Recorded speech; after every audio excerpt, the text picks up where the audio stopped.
Okay, let's go ahead and get this show on the road. Let me go ahead and there we go. Hey everyone, Spidey Librarian here, and welcome to Film First Friday. We are watching Blue Beetle tonight, and I am pretty excited about this one. This is one of those few movies that I get excited about almost completely because of who is in it. And hi, hello. Trouble has come by and is like, Dad, guess what time it is? You're streaming. And so it's time for you to give me my treats. Okay. Um, I will give you your treats in just a moment. Just hold on. This is one of those movies that I got into mainly because Xolo Maridueña is the lead character. And if you've watched Cobra Kai, I've seen him basically grow up over 6 seasons, like when he was a little baby teenager and now he's a young man. He was awesome in that movie, and so I want to support anything that he is in. And so I'm actually really looking forward to seeing him as a superhero in Blue Beetle. So let me go ahead and feed my hungry cat. Let me do that real quick. She is not starved, by the way. She is just being a little brat here. So but yeah, give me a second. We'll give her some treats and then we'll get underway. So all right, okay. I'm coming. I know what you want. I'm getting it for you right now, okay? All right, so there we are. Okay. Okay. All right. So I have limited trouble to 3 treats, so she gets 3 of them. So let me go ahead. There you go, baby. Ow! You didn't need to bite my entire finger, you little butt. Hey, I still got one over here.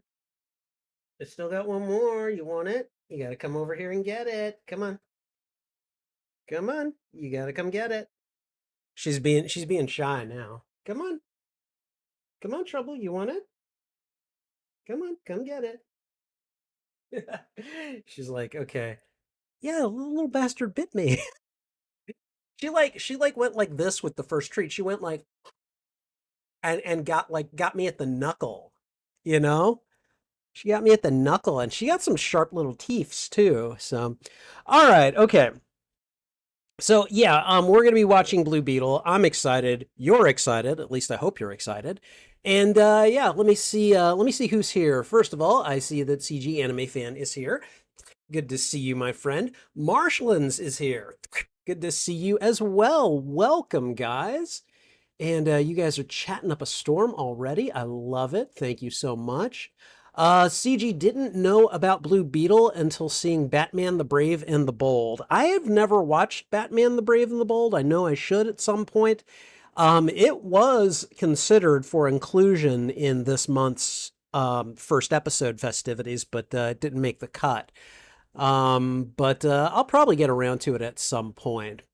In Batman the Brave and the Bold, the Blue Beetle was voiced by Terry McGinnis actor Will Friedle. Oh, that's cool. Very nice. All right. Marshlands personally knew very little about Blue Beetle before this movie. His first exposure to him was in the Teen Titans versus the Justice League movie, which I will be watching in what, like a week? No. Yes. That's next Friday's Film First Friday, isn't it? Okay, so I'm excited for that too. Let's see. Marshlands looks like he's in the same place that I am. He needs to check out Brave and the Bold. Got the feeling it'd be one of his more favorite Batman series. Okay. Yeah. I mean, I have just heard the occasional thing about it, and I'm hoping that I will be able to get around to it at some point in the near future. So, okay. Sorry. All right, and you shared this on your community. Thank you. Thank you very much, Marshlands. I appreciate that. Let me go ahead and just kind of break into the first bit of stuff we need to do, which is going to be just checking out the sound. So let me slip on the headphones, mute the desktop audio, and then plug my headphones in. You guys should not have heard that little bump from from Windows going, hey, you just plugged in something. All right, so I'm gonna play like the first 30 seconds or so of the feature, just basically make sure I can hear it and that you guys can't. And I'm gonna do that. I'm actually doing that right now. So, okay. This is this is a damn commercial on the timeline of the feature. That pisses me off. HBO Max, fix your shit, okay? I don't want to see your stupid commercials. Like make them on their own separate timeline or something. All right, but hopefully you guys didn't hear any of that. I'm going to go ahead and just match things up to right before they do the little HBO fanfare bit right here. All right. And let me think. Is there a way I want to change the playback settings so that yeah, I don't really see any way to change the playback settings on HBO Max to get it to force it to show you where you are on the timeline, because that's kind of what I want to do here. All right, so here's what I'm going to do. Unfortunately, just because this creates so many more headaches for me on the timeline, I'm going to go all the way back to 0. We'll include the stupid frickin' commercial in the timeline, and we will just ignore the rest of it. But I really wish they wouldn't do that stuff. Okay, Trouble, I love you very much, and I have given you your treats. I am not going to be listening to you for a while. Okay? All right? You need to chill out like you were doing earlier. Go lay down or go find something to do. All right? Because if I let you out, I'm not letting you back in. Do you understand? I'm sure she doesn't. Or she just doesn't care. That's probably the more likely thing. Um, Hold on. I know I shouldn't be doing this during the live stream, but uh, let me see. HBO Max Force. Um, oh God. Force timestamp, maybe? I don't know.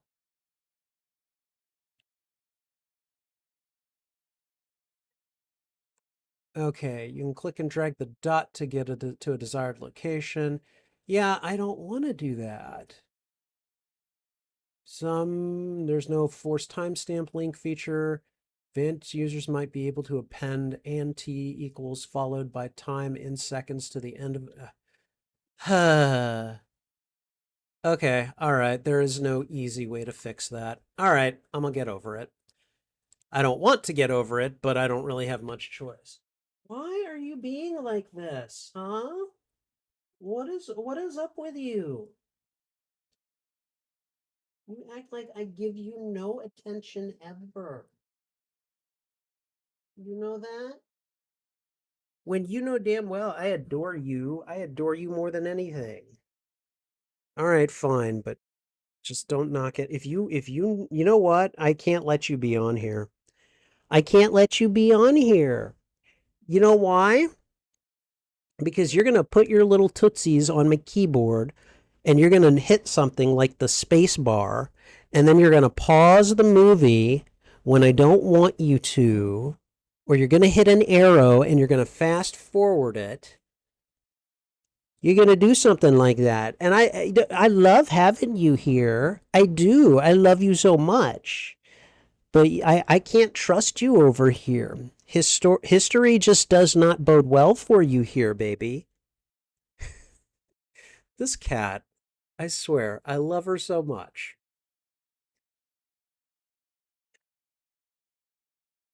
And right now she is being so ridiculously calm. Look at this, guys. Look at this. Look at her. She's just laying right here. All right. She's just being a cat.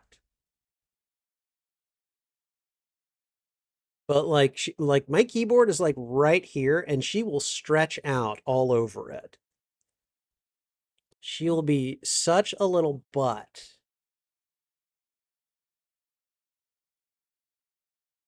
Okay, can you please get up now? Dad really needs to get moving on this. Huh? Huh? I'm sorry, guys. Trouble is making this all about her. It's the Trouble show right now. This is not Film First Friday. This is Film First Trouble. All right. Honestly, Trouble's a cat, so her mood is basically whatever she feels like in the moment. Yeah, that's you're not wrong. You're not wrong. I would, you know what I would really like is if she would curl up and just chill out on my lap. I would be down for that, you know? Hi. What? What? Was I not petting you fast enough? Huh? Was I not petting you fast enough? Right. What is CG saying? Something to know about Blue Beetle is that Blue Beetle is a legacy character. The Blue Beetle from the film, Jaime Reyes, isn't the original Blue Beetle. Before him were Dan Garrett and Ted Kord. Yes, I actually did know that. It's been forever since I knew that or discovered that piece of trivia, but I did know it. Although Jaime Reyes was created decades after the first two characters to have the mantle of Blue Beetle, he seems to be the most iconic and popular version of the character. Um, that is also not difficult for me to believe, kind of based on what I know about DC's history with some of their characters. All right. Okay, you need to move. You need to move, Trouble. I can't be having this. I cannot be having this, okay? I love you so much, but you've got to move. All right, guys, I'm about to piss her off, so I'm gonna turn off the trouble cam. All right. I'm gonna take off the headphones because I don't technically need them right now. All right, come on, baby. Come on. Come on. She's like, what are you doing? Come on.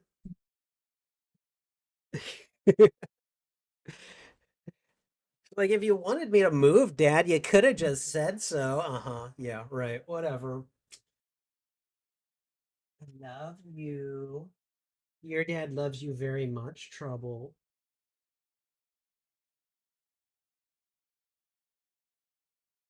I know. I know. I don't like disrupting your peace either. I don't. But your peace cannot come at the cost of my peace, okay? At least not when I'm streaming. All right? I love her so much.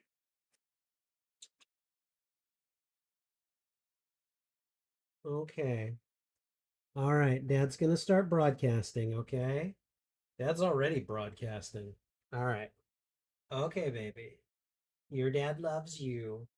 Your dad's gonna have to not pay you attention for a couple hours, okay? Okay?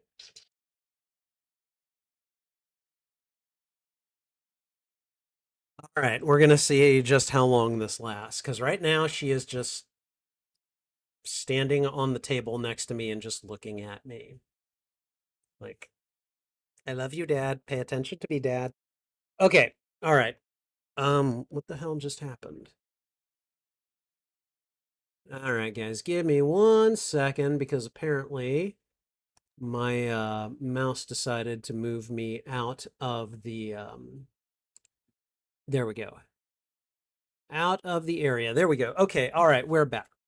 All right. So I'm now I'm going to go ahead and just let you guys know I started a little early tonight. And the reason that I started a little early is one, I'm on vacation and so I can. And then two, I'm also doing laundry right now and before I actually start the kind of live stream show itself, I'm going to need to go downstairs and switch out my laundry, and that's going to take a couple of minutes. So, and part of the reason I'm doing laundry is because I mentioned to you guys about a month ago that my grandfather passed away. Well, his memorial service is tomorrow, so I went out earlier. I did some shopping. I got myself some black like slacks, basically, and I'm doing laundry so that I'll have some nice shirts and clean clothes to wear for the memorial tomorrow. So just letting you guys know that we will be get starting in a couple of minutes. But I think given everything that's going on right now, this is probably a good time for me to go ahead and just run downstairs, see about switching my laundry out, and then we can come back and resume the show. So I'm going to go ahead and put us on be right back mode. And I'm also going to play a little music, and I will be back in just a moment, guys. Thank you so much for your patience and understanding, and I will be back in a moment.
Okay, all right. And you guys didn't hear anything, did you? I forgot that the desktop audio was muted, so sorry about that. Okay. All right. Anyways, Thank you. I just needed a moment to switch out my laundry. When I got down there, it was at the tail end of the cycle. It literally said 2 minutes left when I got down there, and I was like, "Are you freaking kidding me?" So, that's all taken care of now. And now, as a result, at the end of this stream, when the movie is over and we've done the review, I will have a fresh load of clothes to fold, and I'll have basically 2 out of 3 loads of laundry done. So again, I appreciate your patience and understanding on this matter. Give me one moment. Apparently, someone tried to call me. All right. Let's see. Okay, in the meantime, let's go ahead and get things underway. We've gotten the sound test out of the way. So now let's go ahead and let's get ready. Let's get to the regular stream. So now before we get started, in case you're new here or you're joining or you're watching the VOD at some point down the line, if you're looking for audio or video from the feature in question, I'm afraid that's not going to happen here. What you're getting here is, well, what you see is what you get, and that is me on camera, watching and reacting to the feature. This is a watch party as well as a reaction, and so you will have the ability to join me on the watch party. Hold on, there we go. You'll have the ability to join me on the watch party. The timer is right there, and you will be able to watch it along with me if you have access to this movie. I'll also be using this footage some point down the line to make reaction video content. So to that end, we will have an introduction. There'll be the viewing itself. We'll do what I call the post-mortem afterwards, where we review and react to what we have watched. And then I'll do an outro, and then we'll be done. So that's pretty much the pecking order and how this goes. And we're going to get started in just a few minutes. So just kind of stay tuned. All right, let me make sure that everything is properly turned off. Okay. All right. Yeah. I wanted to show you guys something. So I think I may have told some of you guys that I have been trying to get my hands on a PlayStation 3, and I did recently. I got it for free, but it did not come with a controller. Well, guess what showed up in the mail today, guys? I got my hands on a PlayStation 3 controller. I don't think this is like an official one. I think this is one that's made by like a third-party manufacturer. It's a Bluetooth PS3 controller. I'm charging it right now, but I'm really excited to get this sucker charged up and ready to go, and be part of my part of my gaming experience here. Never played a PS3, so I'm actually looking forward to that. One of my coworkers who grew up with the PS3, he helped me he tested it out with me when I got it, and he was like, the menu startup came up, and he's like, "Oh, that sound is just like, tapping into my DNA," and I'm like, core memory. He's like, core memory. So I was excited about that. Anyways, I just got it. It's charging right now, so yeah. All right, let me see. Um, okay, I think we are good to go. So we're gonna go ahead and do that now. Okay. All right. You saw Blue Beetle on the film's opening weekend. It wasn't in theaters for very long. Yeah, I'm afraid it wasn't. And I have my own theories as to why that may be a thing, but we're not going to talk about that right now. So, anyways, let's see. I mentioned that we were going to do an intro, and we are going to start that intro right now. Hey everyone, Spidey Librarian here, and welcome to Film First Friday, the live streaming show where I watch a movie on my YouTube channel that I have never seen before, and I react to it. Tonight's feature is going to be the 2023 science fiction comic book superhero film Blue Beetle. And please keep in mind that as Film First Friday is both a watch party and a reaction.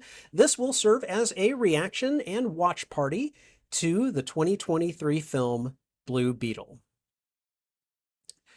Blue Beetle is one of those movies that I mostly wanted to see, not because I knew anything about the character, I really don't, but because of who was starring in it. Xolo Maridueña is a favorite actor of mine, and that is because I basically watched him grow up on Cobra Kai.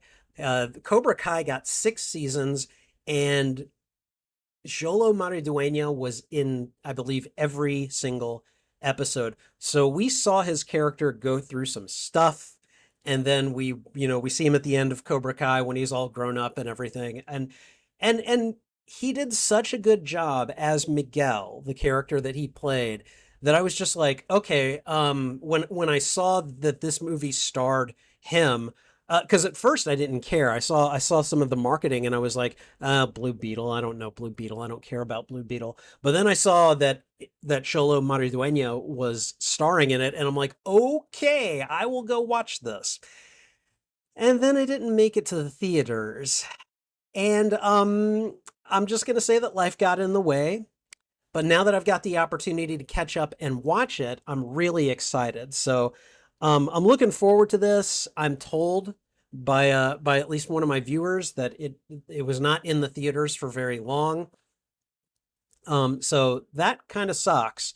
But I have also heard that James Gunn at least considers some of what happens in the Blue Beetle movie, at least for the time being, considers that at least somewhat canon to his new DC Universe movie world. And I hope that translates to Xolo Maridueña being the Blue Beetle in James Gunn's DC Universe franchise. We'll see what happens, but in the meantime, I'm actually really excited to watch this movie, and we are going to do that in just a moment. If you enjoy these reactions, please go ahead and thwip the like button, and if you haven't already, consider subscribing as well. Also, consider sharing this out to your friends, your family, your followers, anyone that you think would enjoy my reaction to these media. In this case, fans of the DC Universe. Whether or not you like this, whether you like or dislike this film, let me know why in the comments. I would love to have a conversation with you about this film. And finally, you can find the full and unedited live stream of this reaction on my YouTube channel.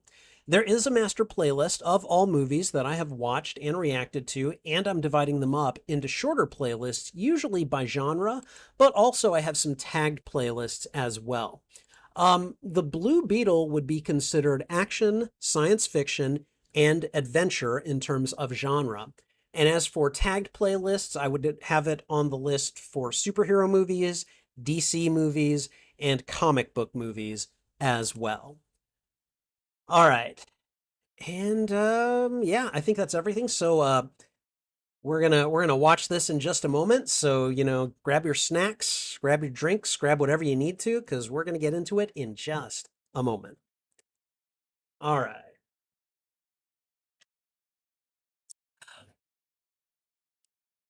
Okay. Marshlands asks, is the PS3 I got backwards compatible with PS1 and PS2? Marshlands, my guess is gonna be no.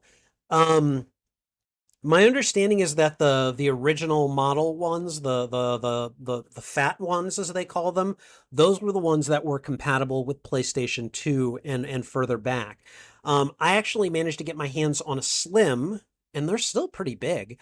But the one that I got, I mean, I'm guessing is probably not backwards compatible, but it's also a lot more reliable. It's not going to like flake out on me, or it's not as likely to flake out on me.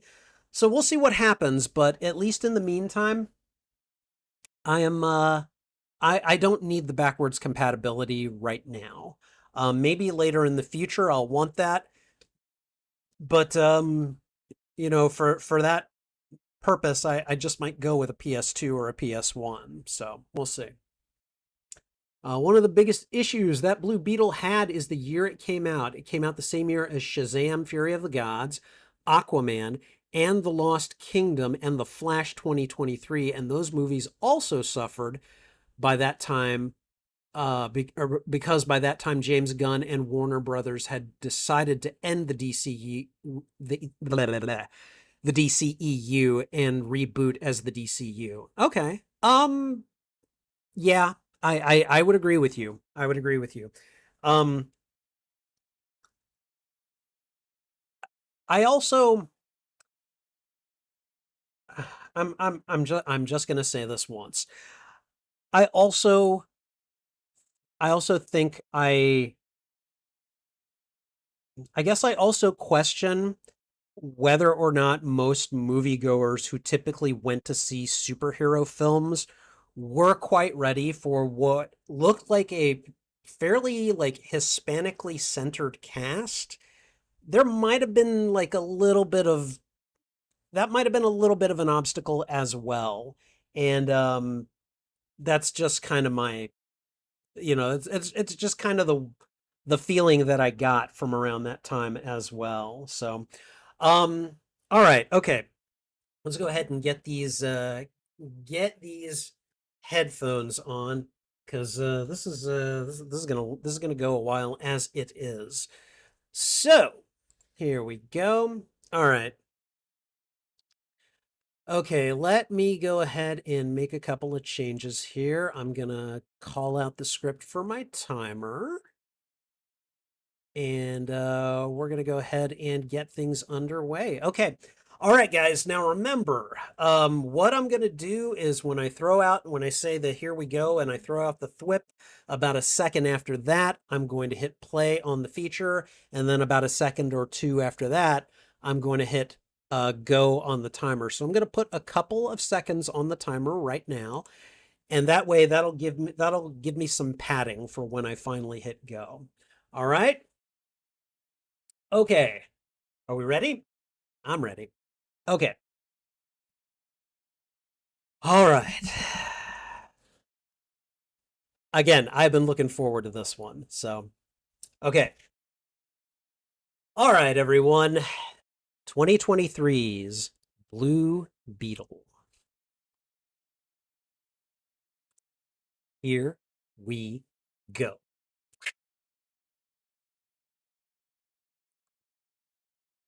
All right. Again, these flippin' commercials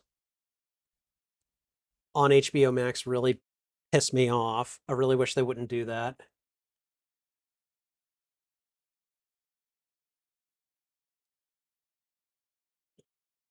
Ooh.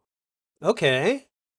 I like that intro, like, or at least not intro, but the production studio.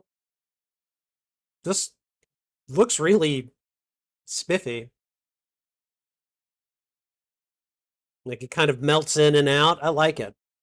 I like it a lot. Bump, bump, bump, bump, bump.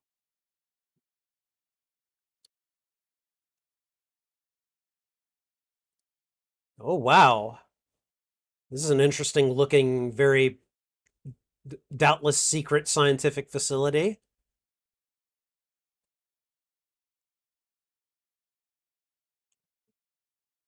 Whoa. What is going on with him? Look at the back. Did you see the back of his head? Is he like a cyborg or something?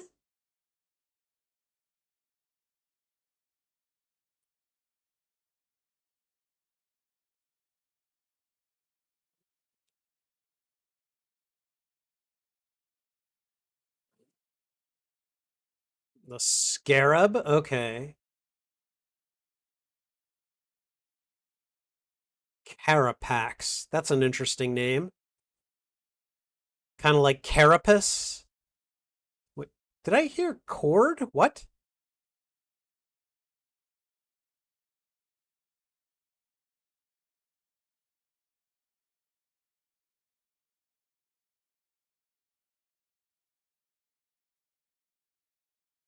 Wait, her last name is Cord? She seems like she might be the villain.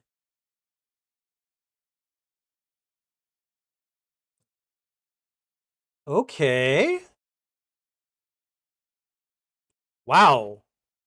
They supercharged the color work in this movie. Holy God.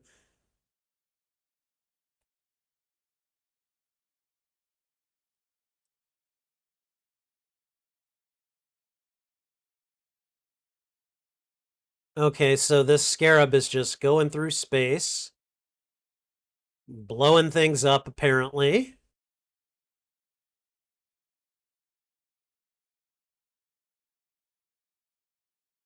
Oh, is that Susan Sarandon at the beginning?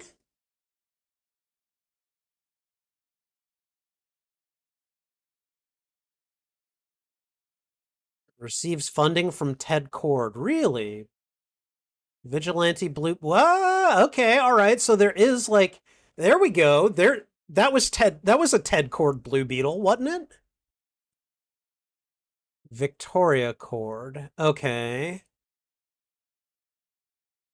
OMAC, One Man Army Corps. That's another DC thing that I'm not familiar with, isn't it? Bum, bum, bum.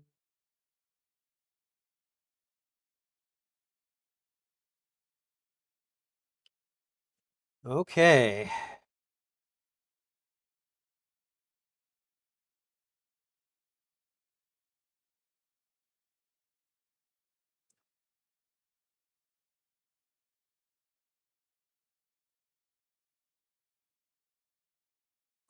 I Heart Palmera City. Okay. I've never heard of Palmera City.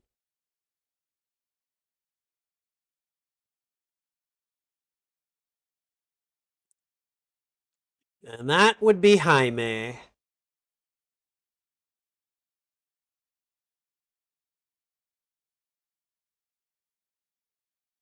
Okay. Recent graduate, I'm guessing.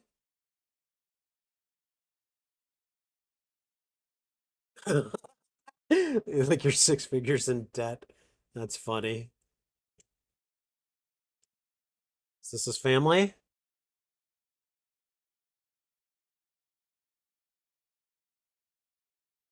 Before he knows what?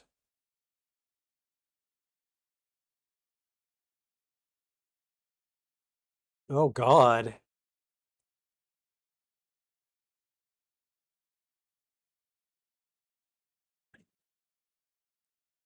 There we go. Hola, familia.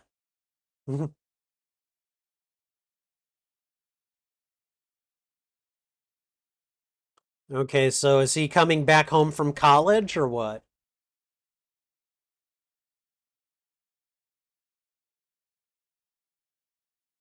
I actually have an Uncle Rudy.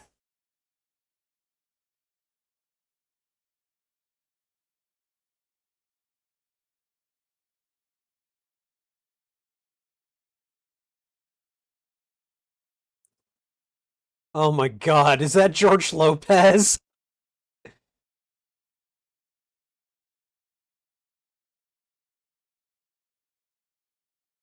What?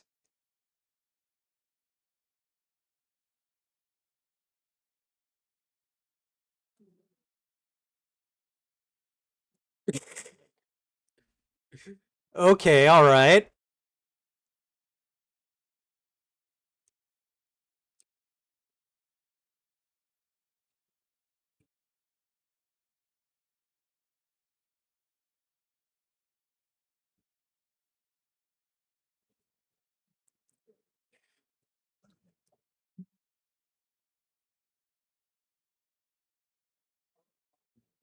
Oh boy. There is something. There is something about.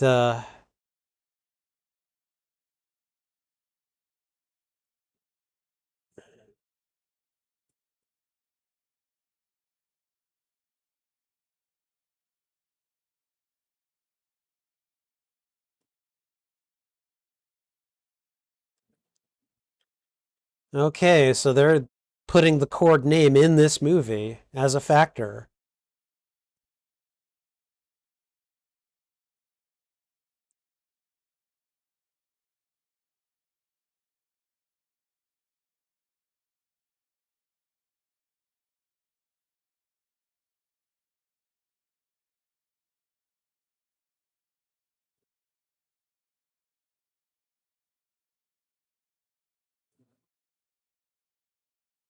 Mm, yeah, but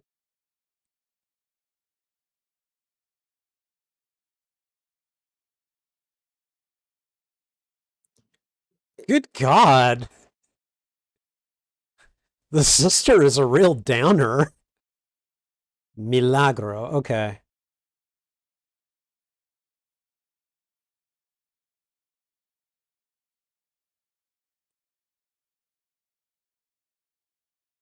Oh boy. Okay. So he's basically come home to find his family is in debt and losing, well, everything, it seems.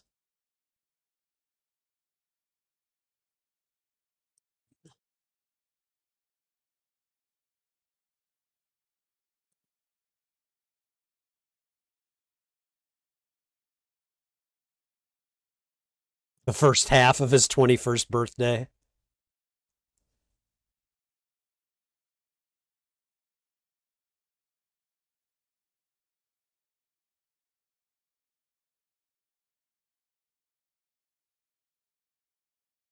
I'm sorry, what does animo mean?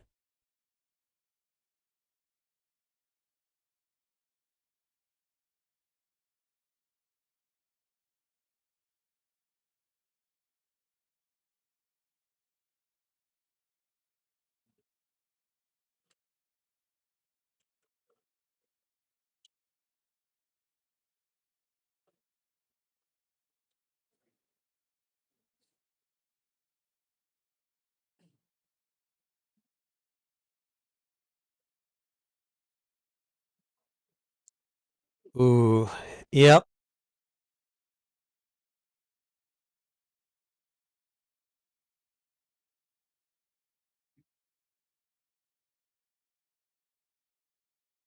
What kind of job? Yeah. Okay. Uh-huh. How? What?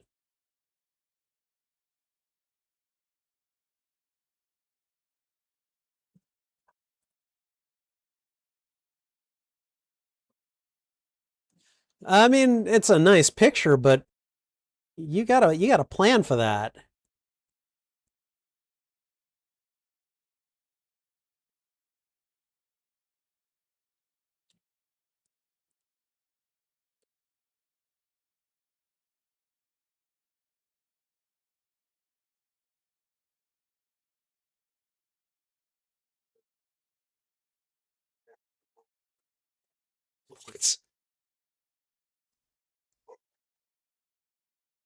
What the? Okay, yeah. Not like you own this place.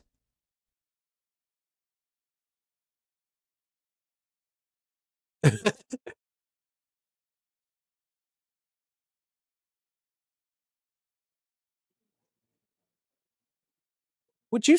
Oh, what a wow.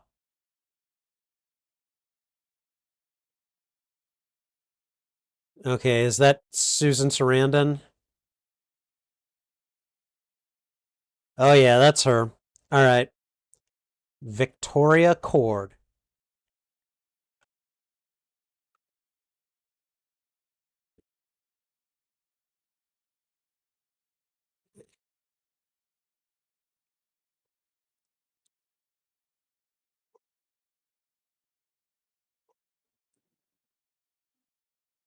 Well, at least for now.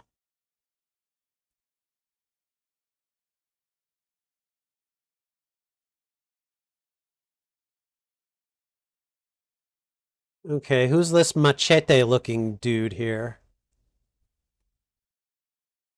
Is that the cyborg? Oh, hello.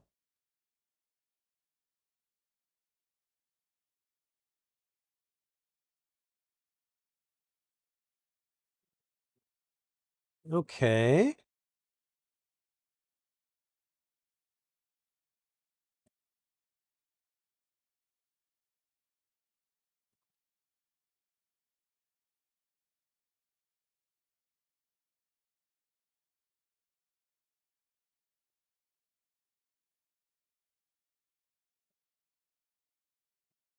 Whoa. Wait. She's in charge of OMAC?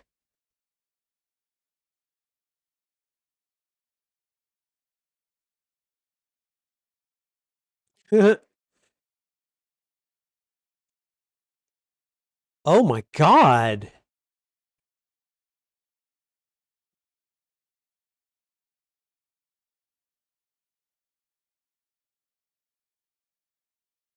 That is horrifying.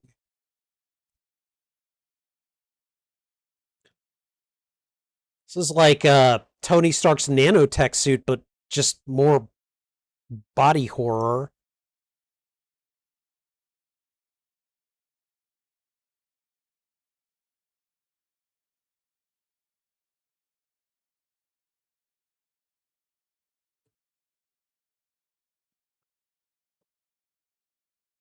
Oh boy. Uh-huh.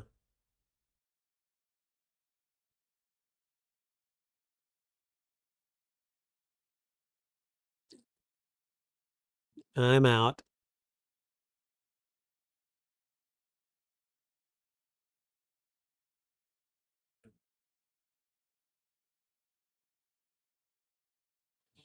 Uh-oh.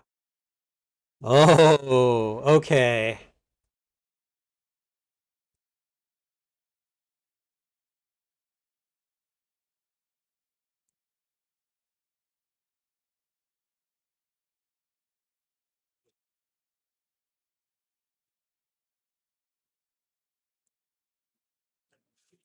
Okay.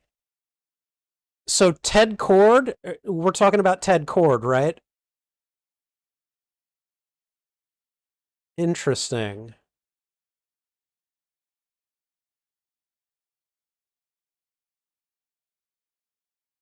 Stay out of this, Jaime.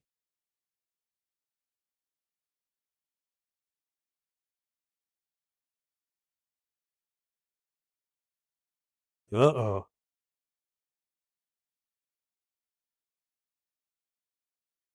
Yeah, literally. Hmm.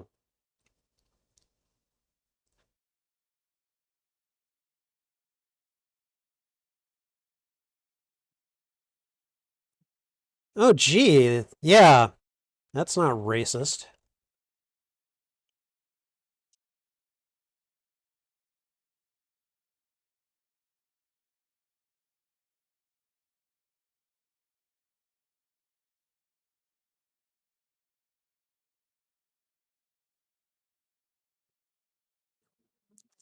Ooh.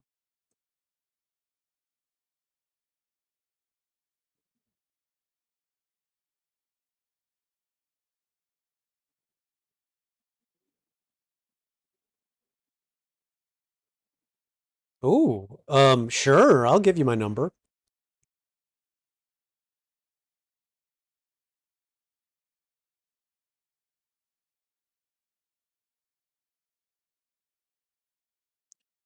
Mealy, shut up, okay?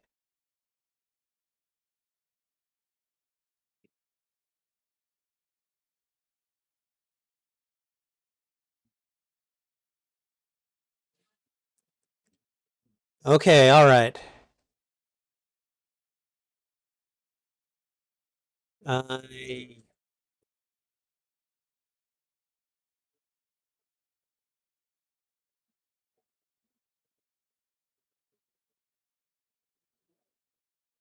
Oh God.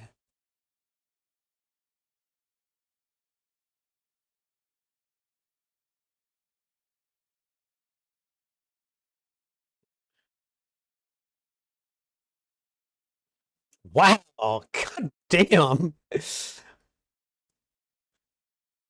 Milagro kind of a vicious little bitch, isn't she?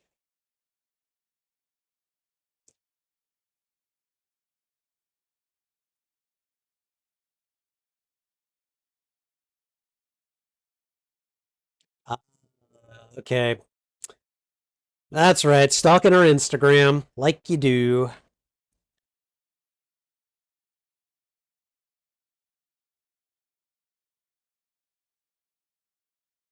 I mean, to be fair, I would probably feel the same. Like, I don't know how the hell I'm going to send her that text.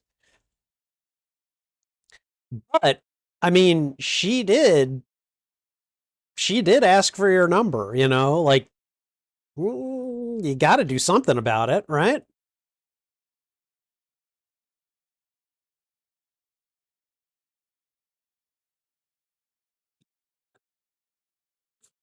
Uh huh.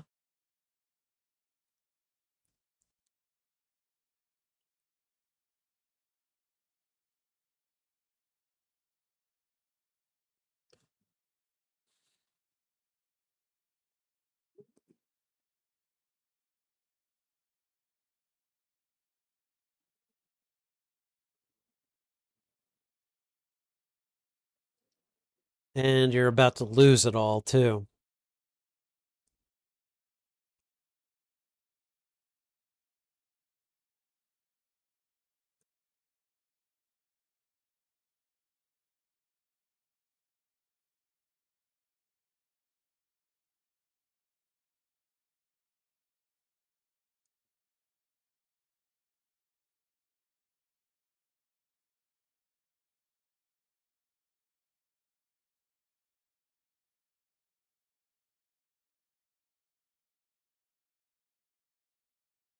Mm-hmm.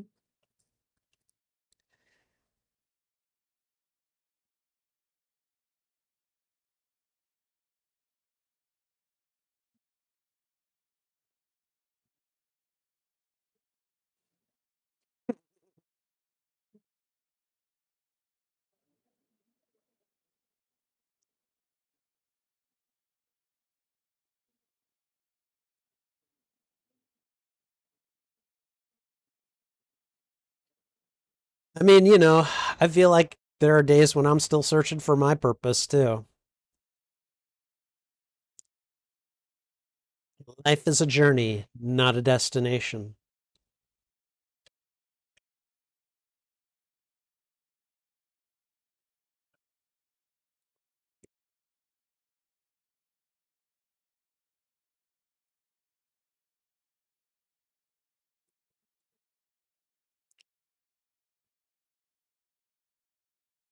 Okay.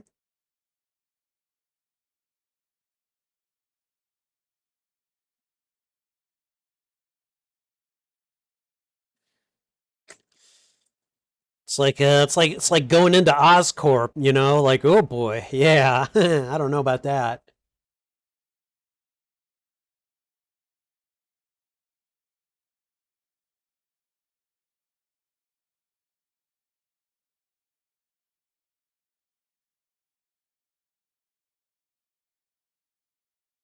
Okay, this is a bit.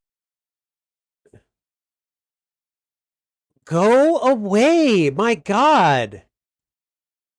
Mealy, stop enjoying this so much.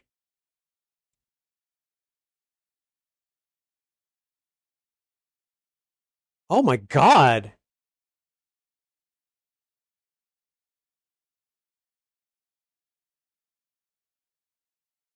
Yeah, I'm sorry. That scene is a bit much. Like, that's not actually gonna happen with most. Yeah, no. Mm, oh boy, the assumptions.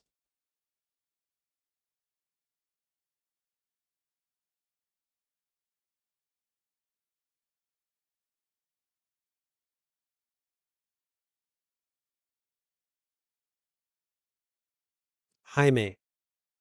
Oh my God.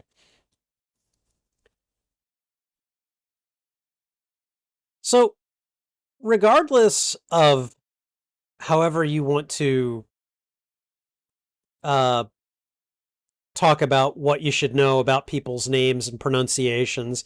If someone tells you how to pronounce their name, do that, please. That's their name. That's how they identify themselves to the world. And the very least you can do is respect that, okay? So that receptionist is like kind of already on my list. Like I don't like you simply because you're not listening to the person talking to you. Okay, so Jenny knows what this is.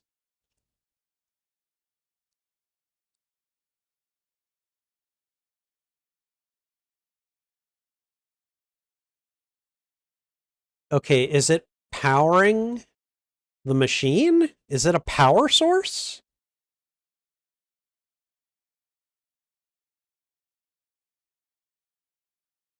Uh-huh.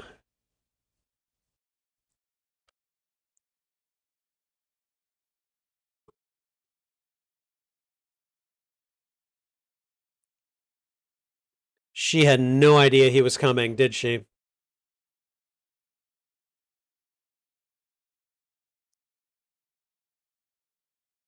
Mm-hmm.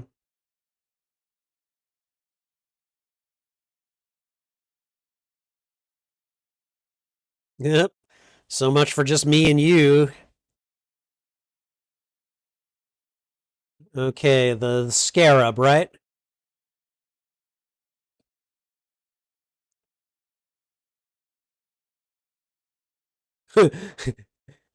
he's he's like he's running a play or something.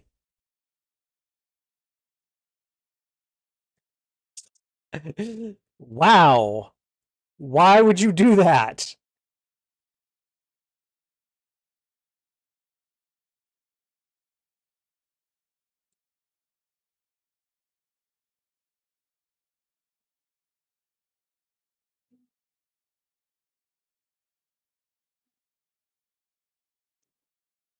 Oh boy. Here they come. Alarms are off.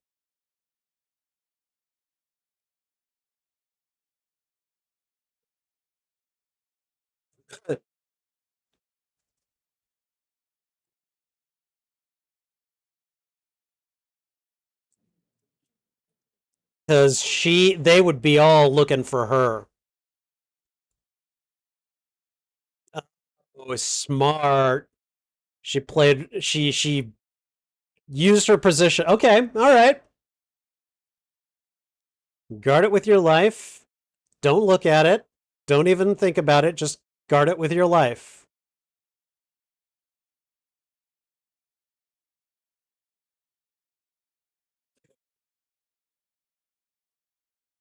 Pretty sure it doesn't smell like a burger.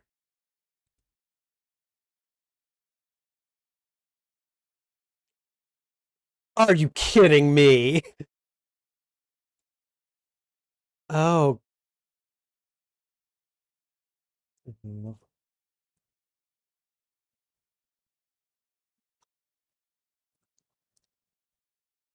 probably it's important. World's biggest dick. The hell, girl?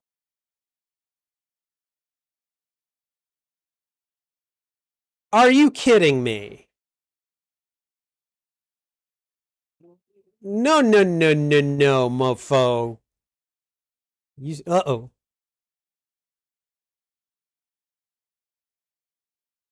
New Tamagotchi. Whoa. It just responded to him.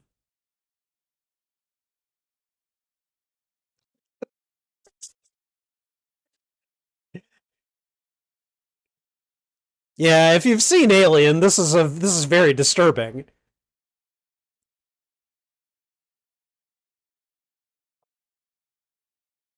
Oh my, yo, that that's a lot of power. Grandma's been at her sewing machine this whole time.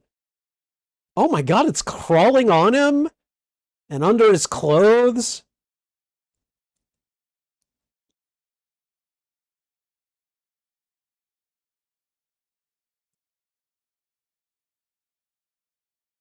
Whoa. How? How did it get in? What?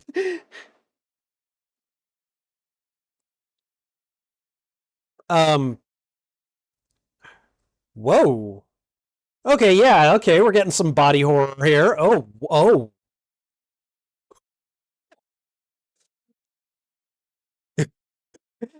Good God, George Lopez.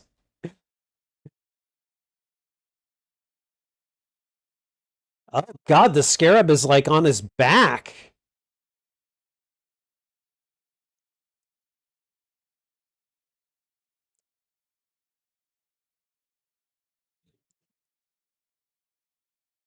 This is just all kinds of weird.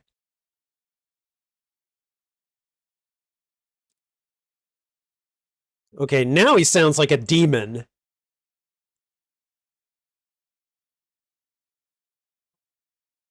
Oof.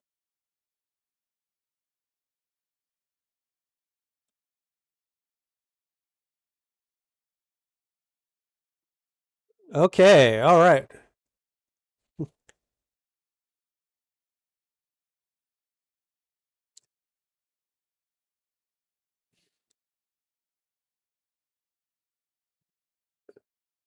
Come on. What? Oh wow. He goes like right to a looking surface.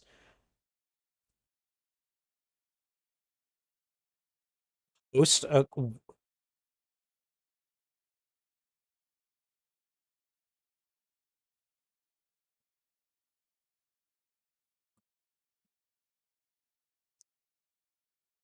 does it know his name?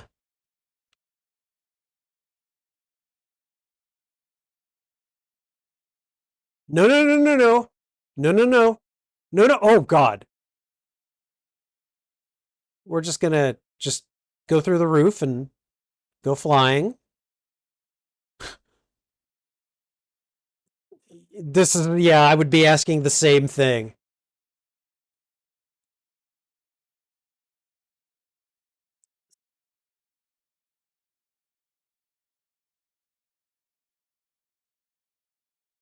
So this thing is calibrating itself to him.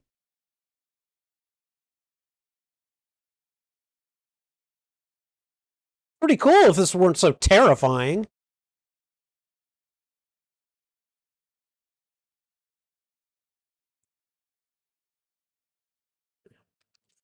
Why? I mean, I get this is supposed to be for like a comedic scene, but really?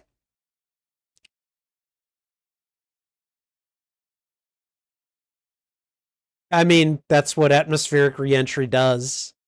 Sorry, buddy.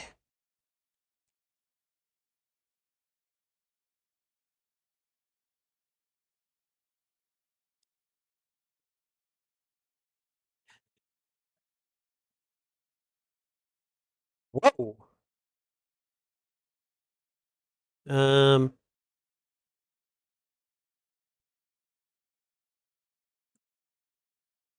how does this thing work?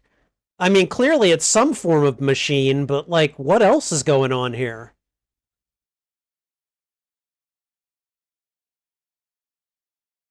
Ah, yeah. Imposter syndrome.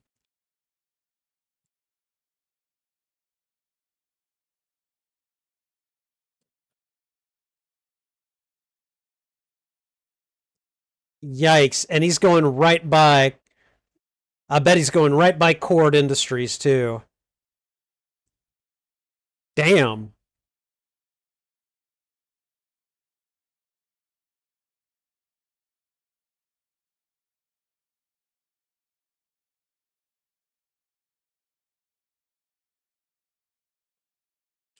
Host overreact. Yeah, I'd probably be saying the same thing.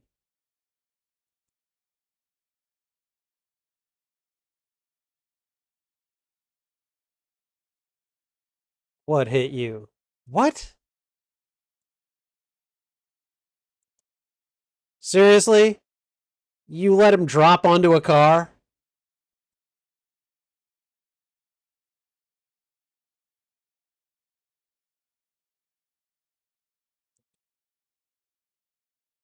Oh boy. And what's going to happen here? Oh, whoa.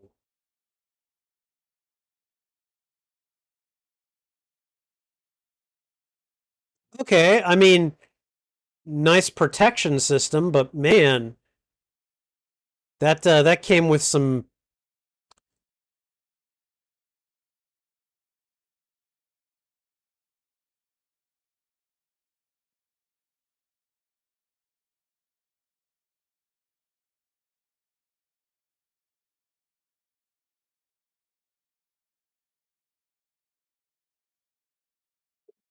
This is just off the rails, like bonkers.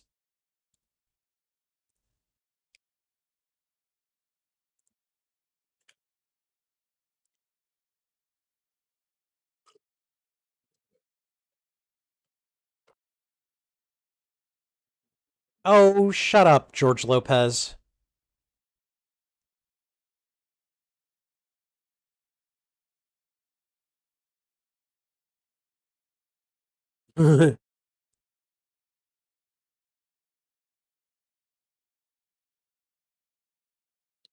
Oh wow.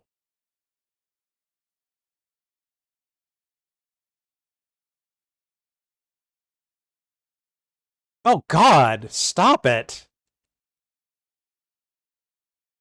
What?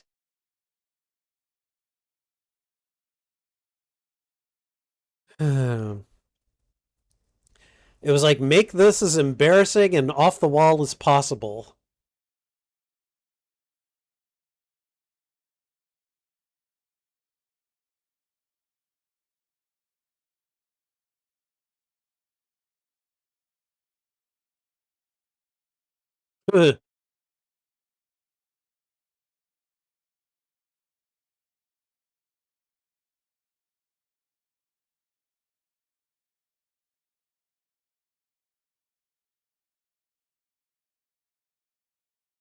Oh God, chill out, dude.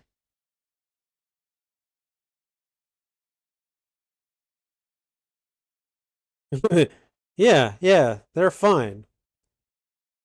Oh God, look at his back.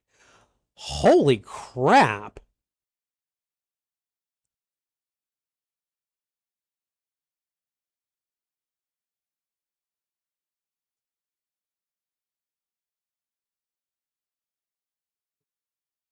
She better. Holy crap.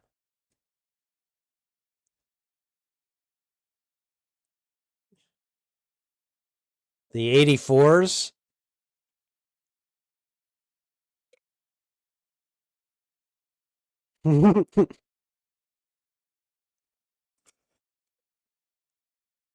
Oh, hell no, you don't call the police. Not during this, no.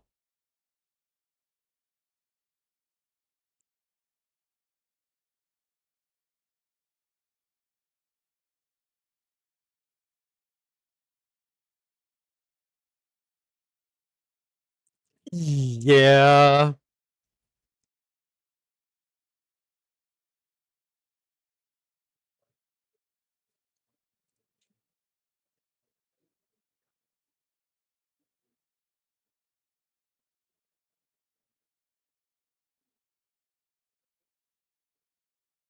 Oh,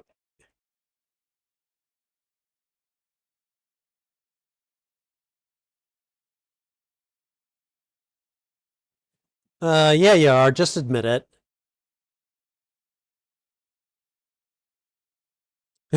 That's that grin.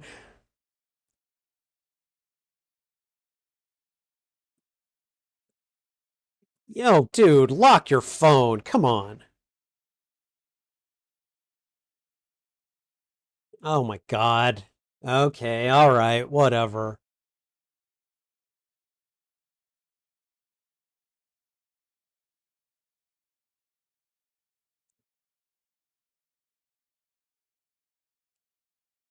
He just left. Yeah. You guys were asking for this. Yeah, no.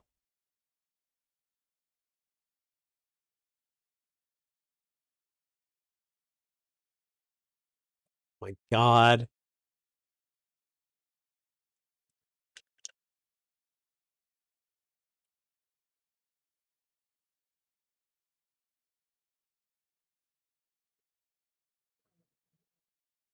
This thing that's inside of him.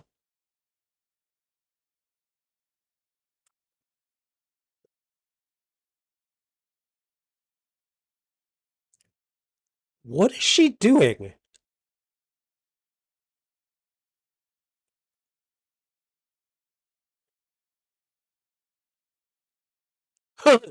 Time to go. Time to go.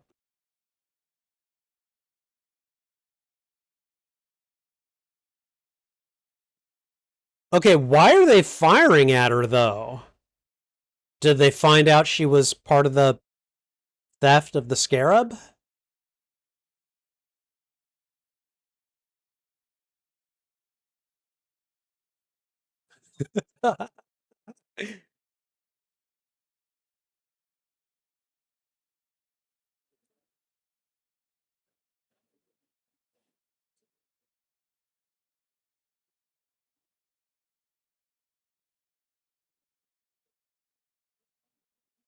Wow.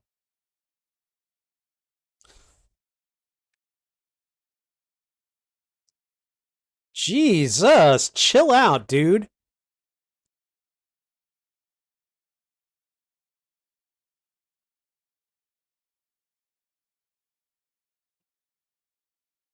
Yeah, it's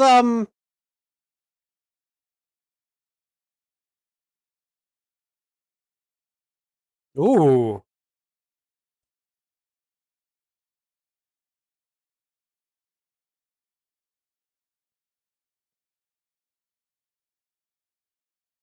Hey, hey, hey.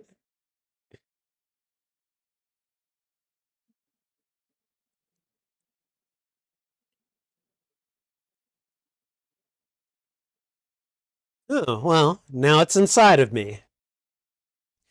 You know.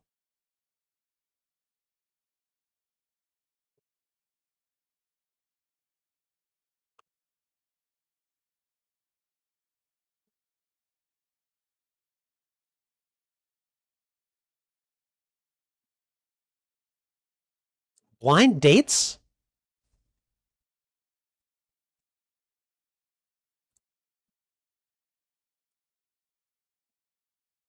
I think she did mean it.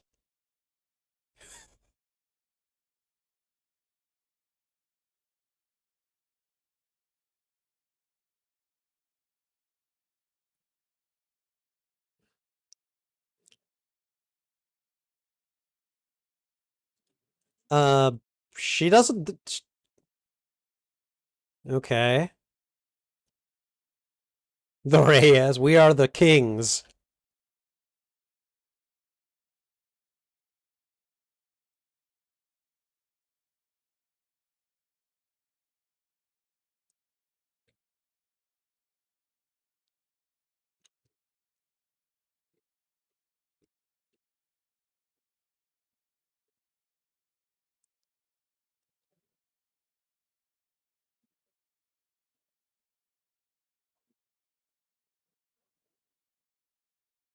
Oh, great.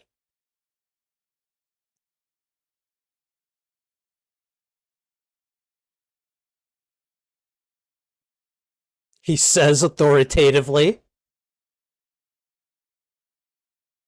What? What?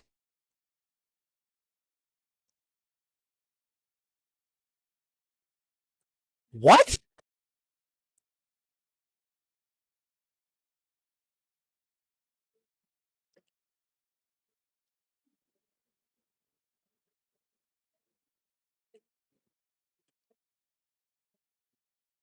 So this guy is some form of scarab user, I'm guessing. What was his name? Carapax, I think.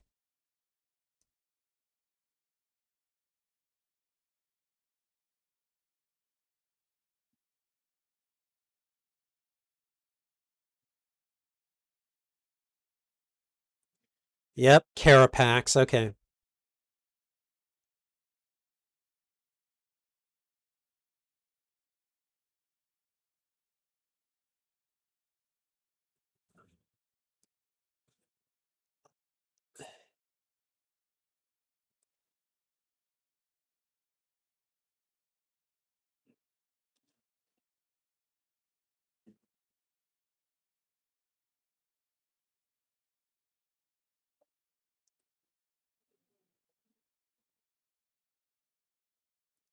Jesus.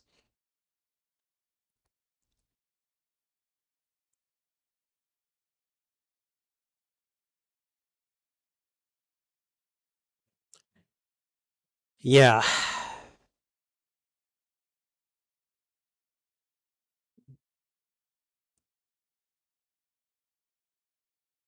Ooh.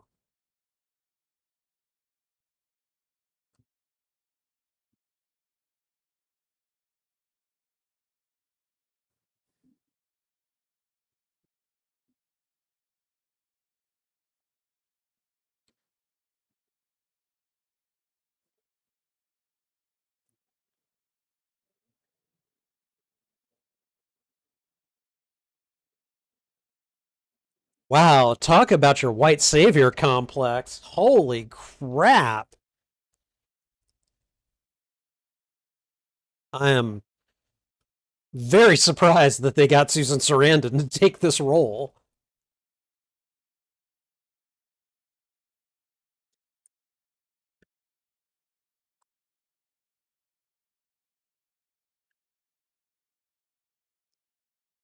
Okay, what is it and what does it do?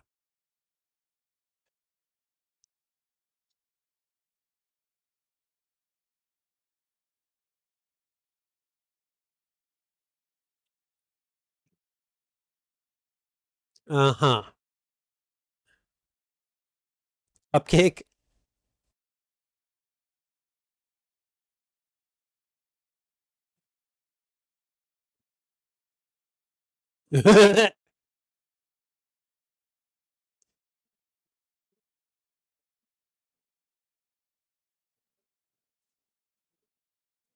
What is it doing?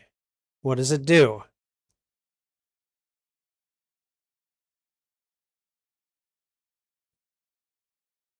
We're just taking it on faith. Oh, this thing's gonna help us?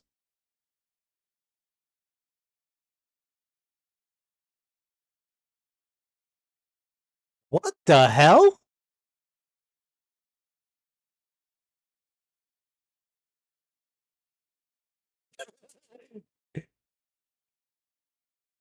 This guy's just laughing at the program. I love it.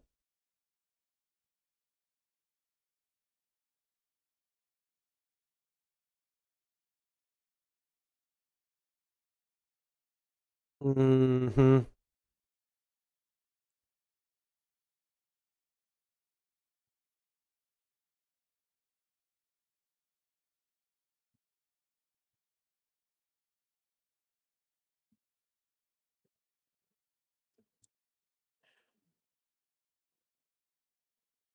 And she was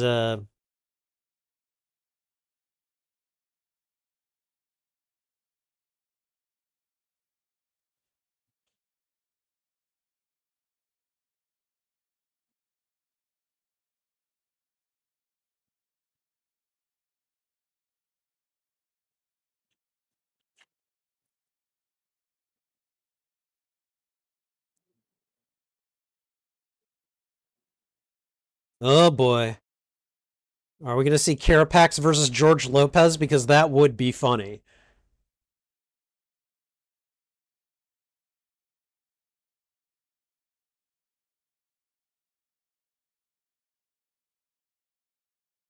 I mean, it's just like, let's just get Ted watch.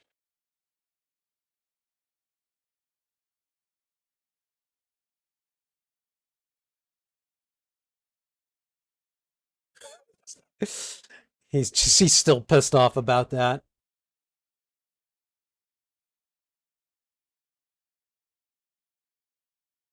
Mexican Doc Brown. Oh my god. Uh-oh.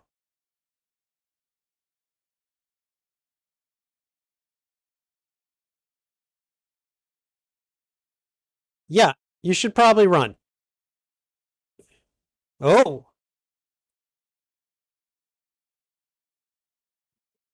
In the game DC Worlds Collide, Blue Beetle is a tank. Now I can kind of see why. He looks like Blue Iron Man with little Spider-Man legs on the back of him. Oh, he's got one too, it seems.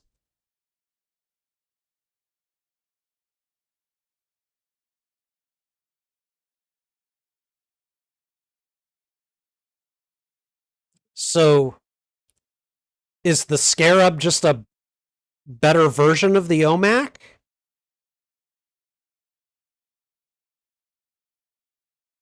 So he has no control over his actions in the suit? The host just does everything for him? I don't quite think I understand.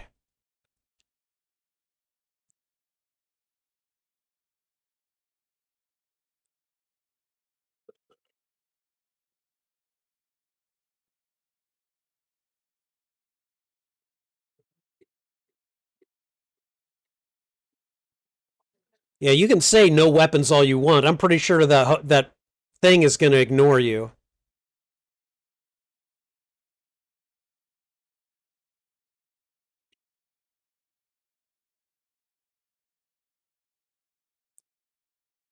I'm really getting Iron Man versus Obadiah Stane vibes from this. I'm not saying that's a bad thing. Yeah. Yep. And you're okay. Uh, Yeah. Okay. All right. Whoa.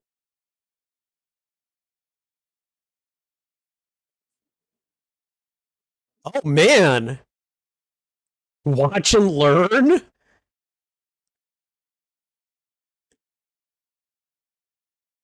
It kind of reminds me of something that Miguel once said to Robbie in Cobra Kai when he's like, "Watch how it's done."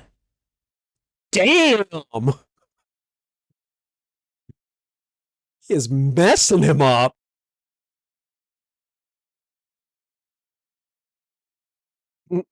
Oh, this is just for show.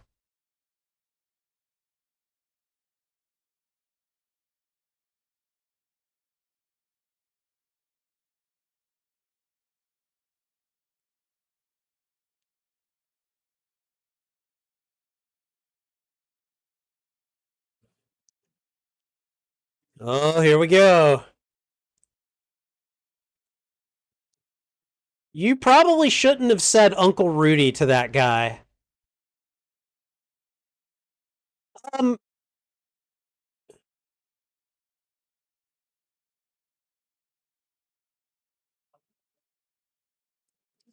okay, well, that's what you get for showing mercy.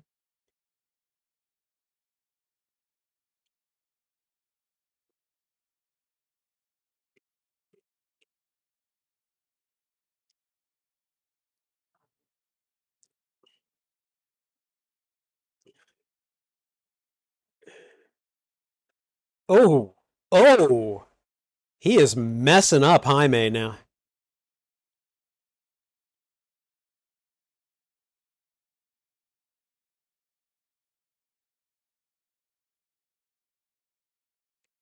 Oh,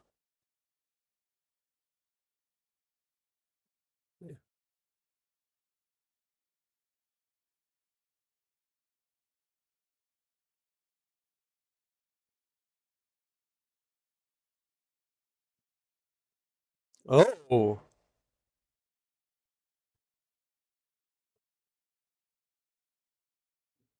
oh, God.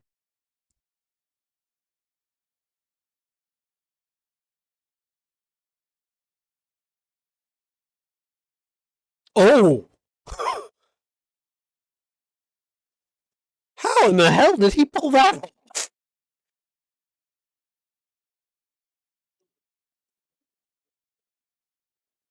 And I mean, there goes his invention too. That thing's gone.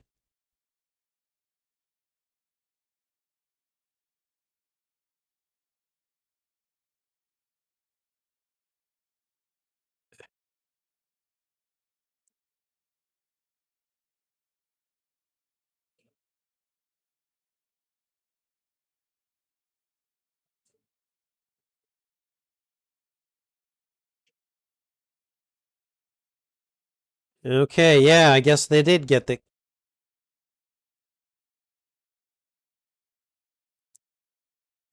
scarab has a name?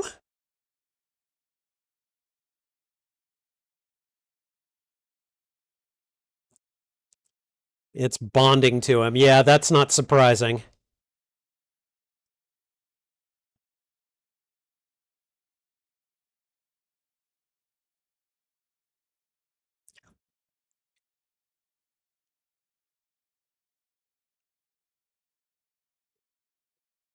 Huh?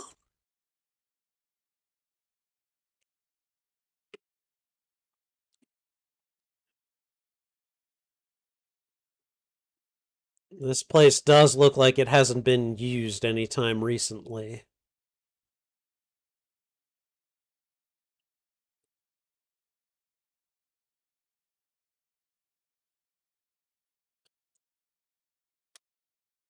And yet she knows about this.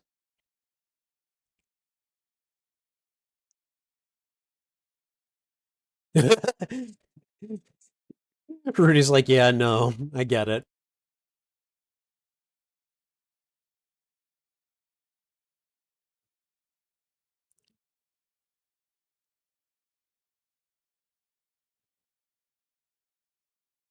Oh boy. Everything works remarkably well for a place.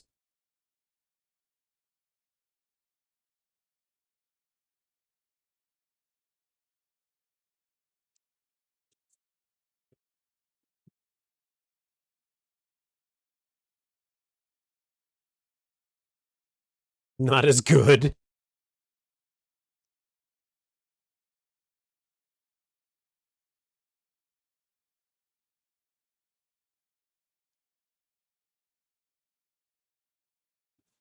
Wow. That's pretty cool.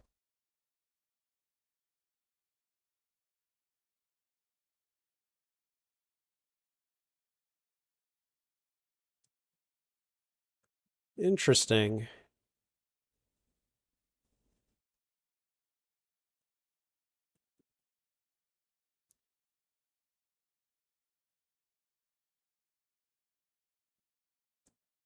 ADHD. What? I mean, Batman's a fascist? What?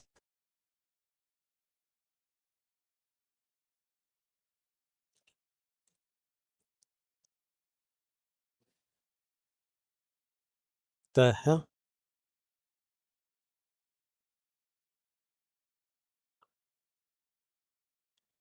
I don't like this. I don't like them separating.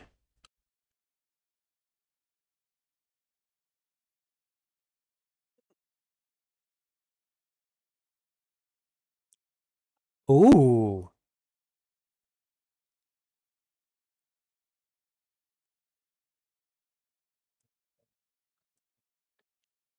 Scarab healing factor. Okay.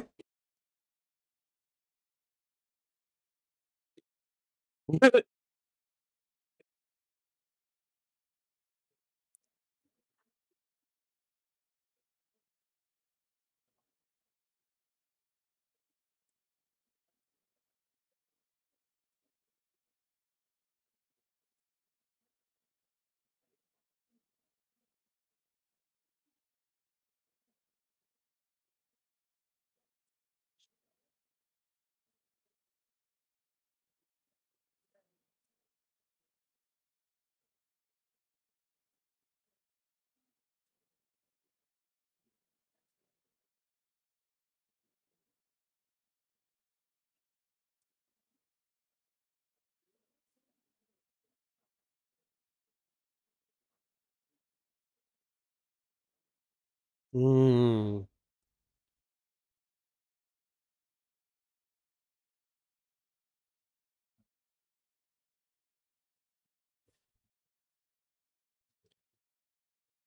Do we find out exactly what happened to Ted Cord in this movie, or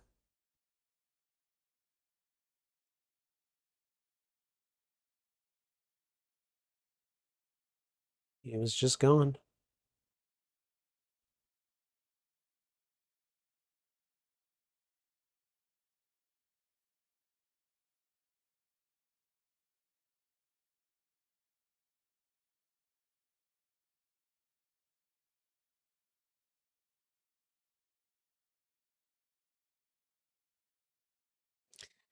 Oh, okay.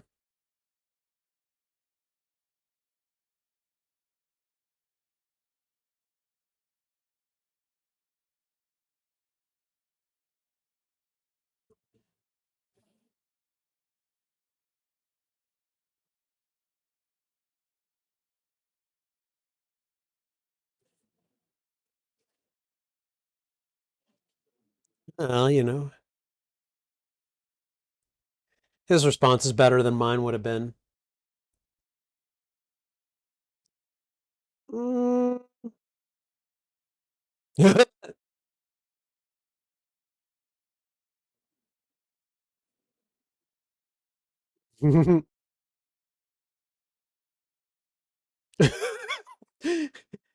Hey, they're covering him up, all right? Leave him alone.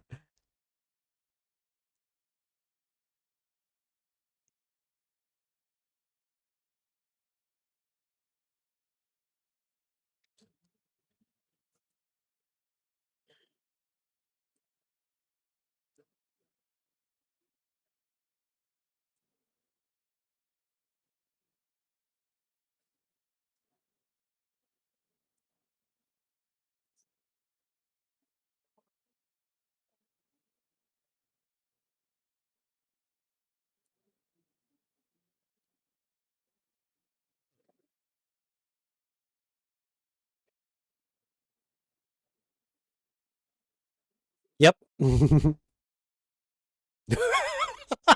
I get that. That's funny, but oh my god. He died, probably.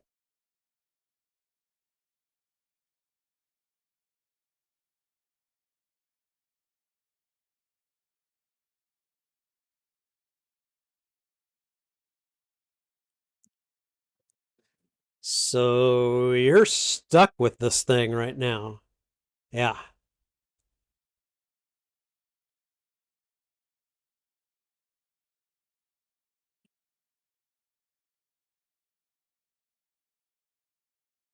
Well, at least until you die. Yeah.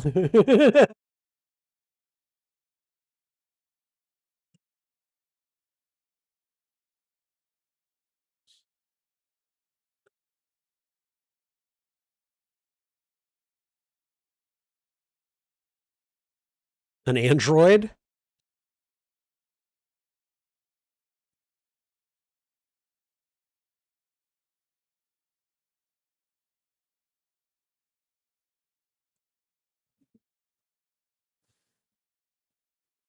Ooh, yeah. He's going through it right now. I get it.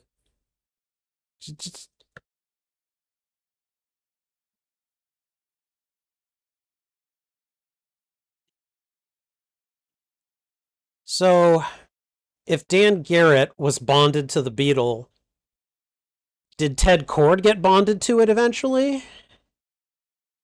If so, then he would have to be dead. I don't know.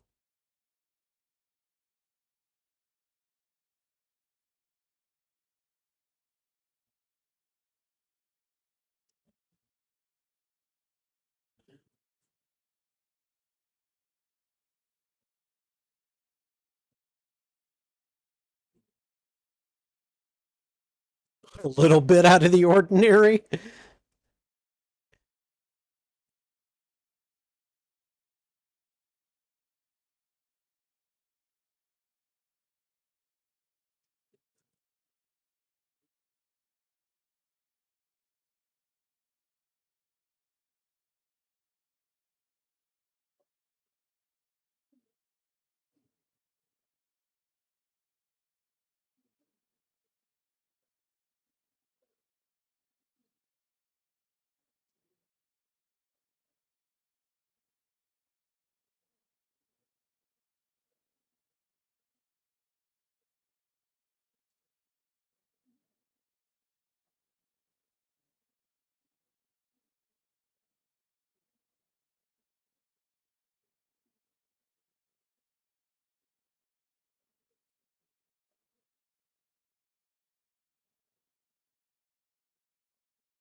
No self-confidence problems there.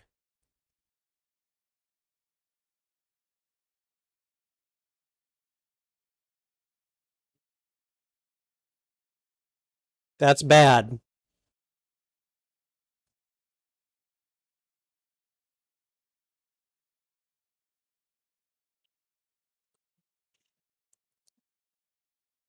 Home? Oh, home. Oh, God.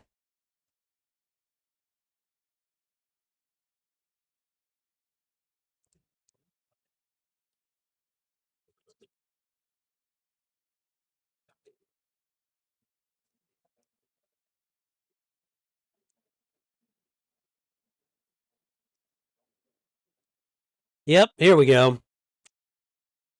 Yep. Well, there's something big landing nearby. Oh, come on.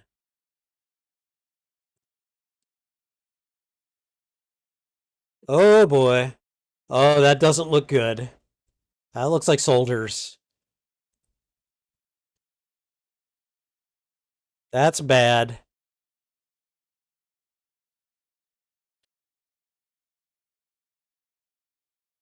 Yep, they're coming for him.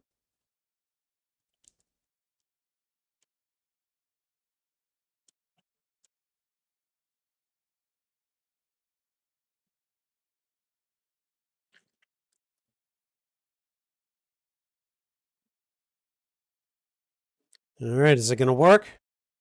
Yep. It's not as simple as you want it to be, is it?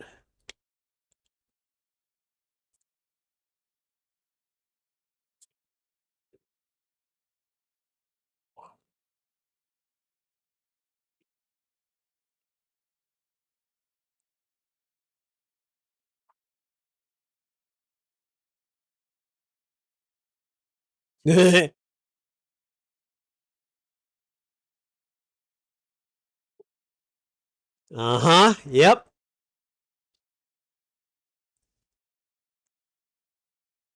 That's how you force it. Yeah.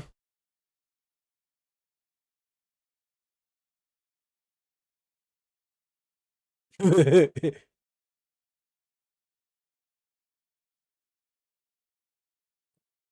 don't know, man. I'd want to come back to this place, take a look at some of the costumes, the files, you know.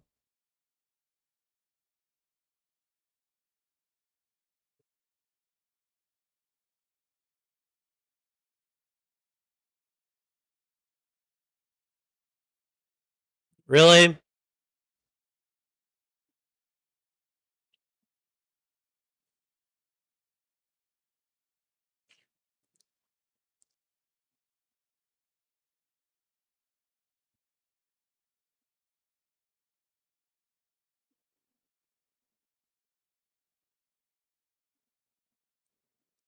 Now the family haven't found Jaime though.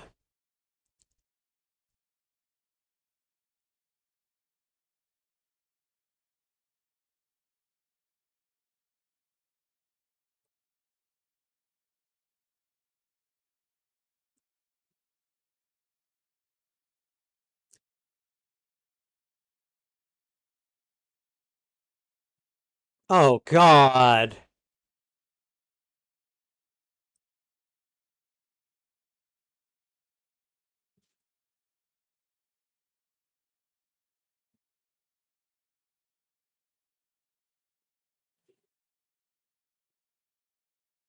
Shut up, you friggin' Karen.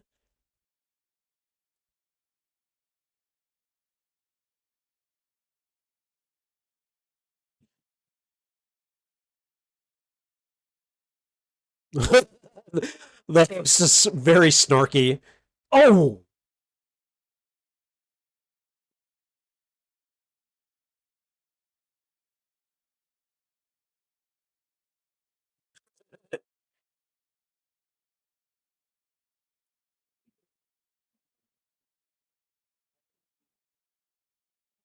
Okay. Okay, Kaji, do your thing. That can't be fun. No.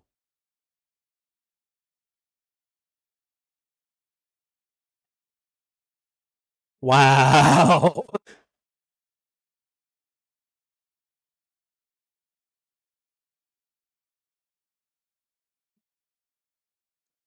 What is that going to do? Oh,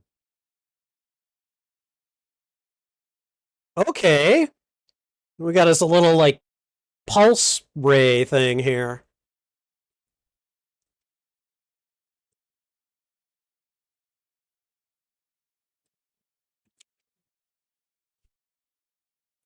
I like that they've got kind of like a Tony Stark, like, at least you see part of Jaime's face here, but like it's too bad they can't utilize the same type of interface, where you can see his whole face.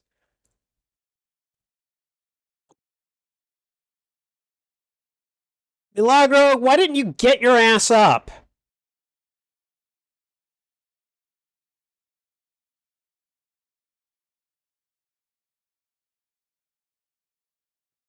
Oh, hell no.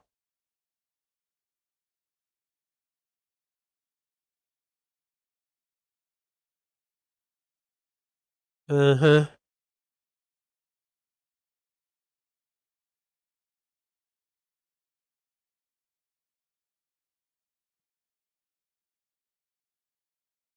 Yeah, stop friggin' dawdling and go.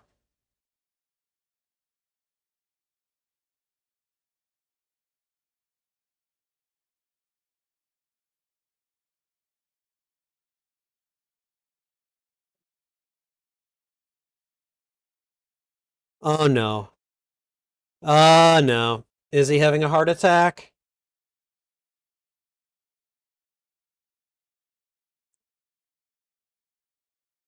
What's he gonna do?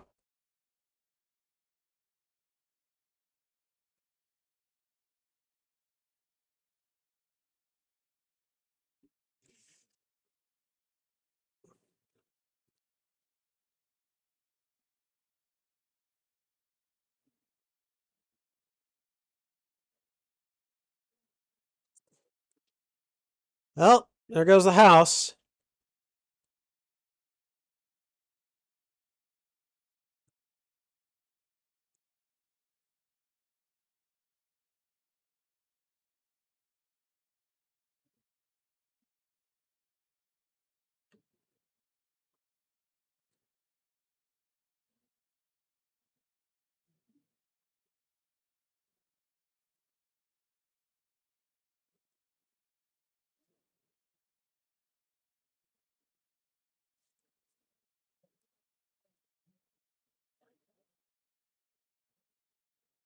Man.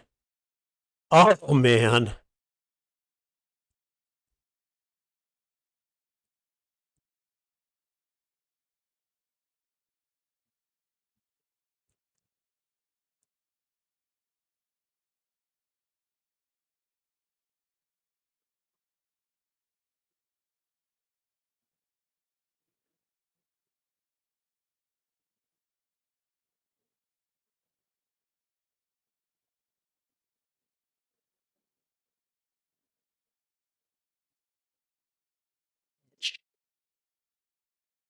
Bitch. Oh god, I hate this woman.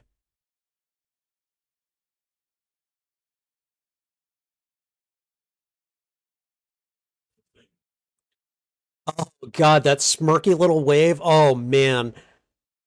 I want to fucking grab her and just like do that a few times to her.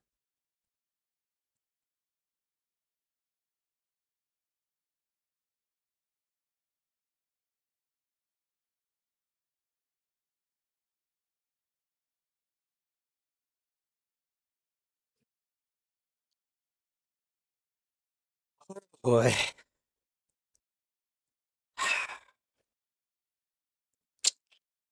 Oh, that sucks.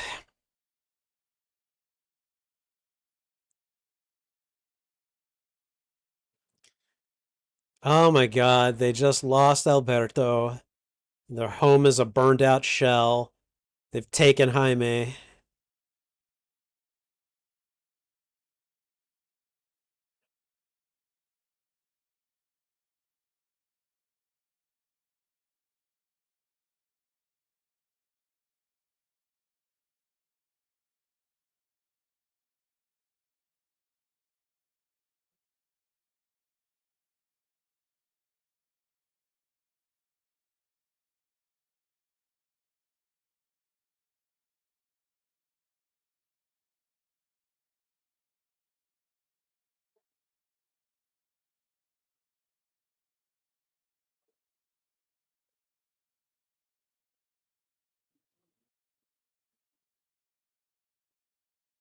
Damn.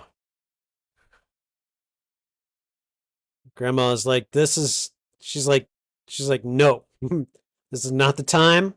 Let's go do this.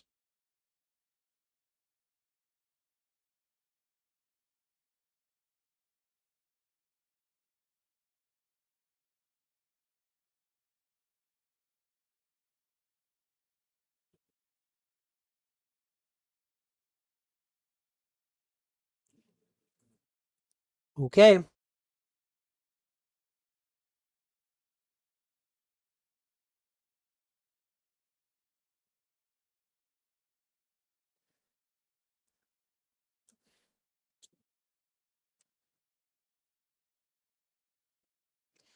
Okay, so she's taken them back to the old mansion.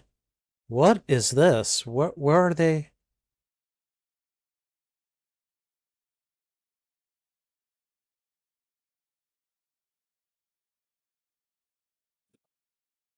She's like, hold on, I'm spray painting. What is this?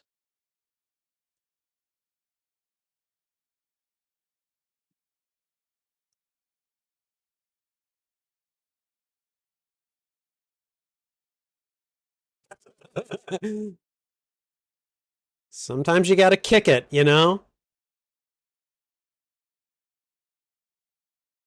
Oh.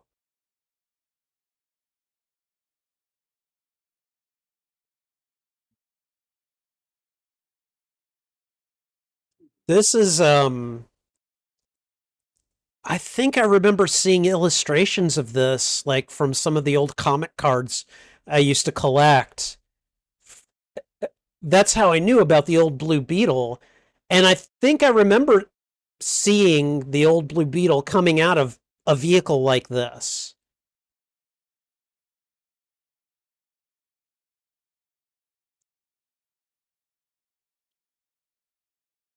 No, no, no. That's pretty much exactly how you say it in this situation, Mealy.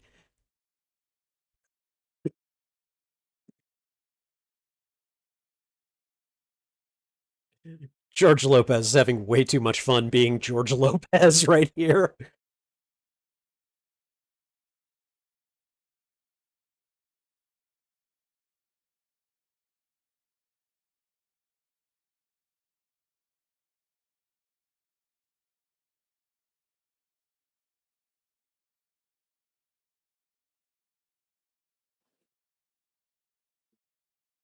Hmm.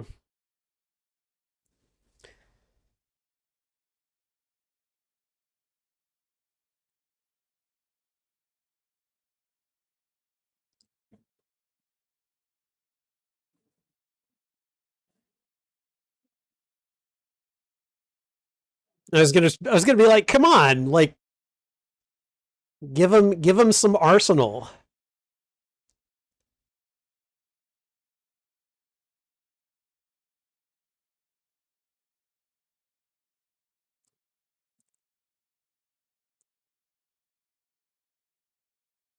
Some of them. Ooh.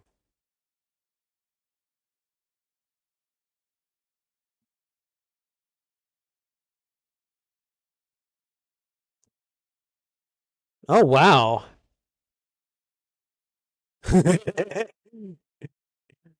Be trying out all these little gadgets and doodads. Be like, okay, all right.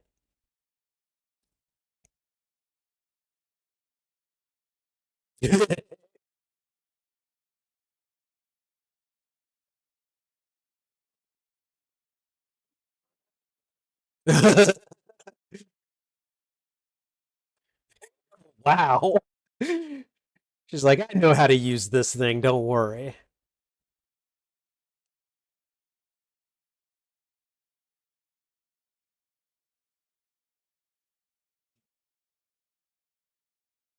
I've stormed this kind of fortress before.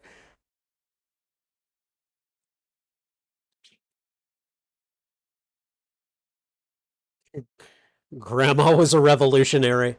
I love it.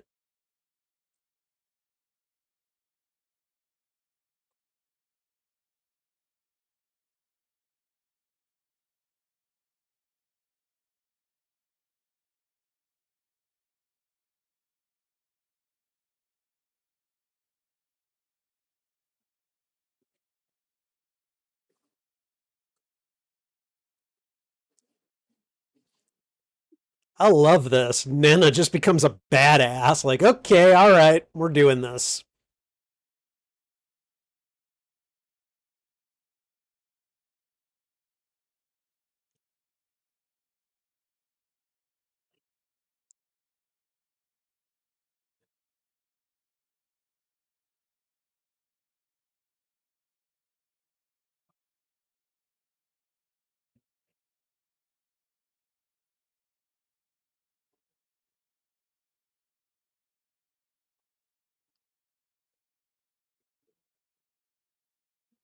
No, it's not, you frickin' Karen.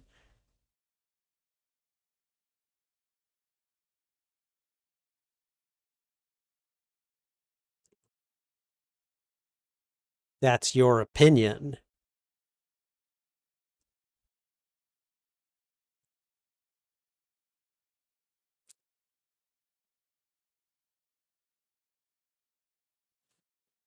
Uh huh.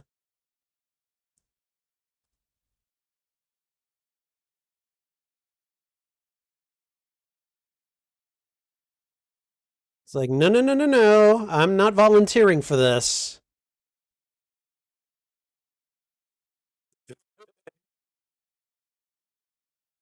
Hey, you guys see that? Looks pretty cool, huh? Think it's like from the 70s or something. Animo. Okay.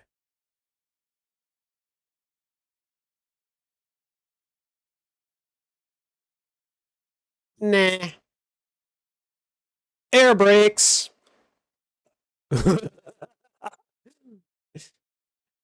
Yeah. Okay. All right. So much for air brakes.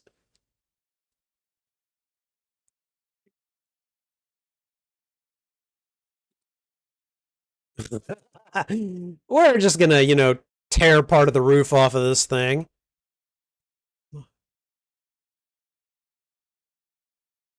And all the soldiers are just like on it.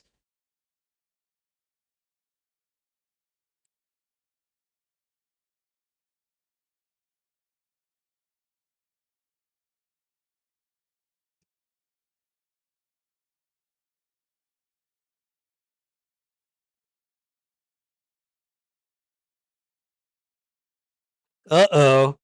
We're going into bug crawling mode here.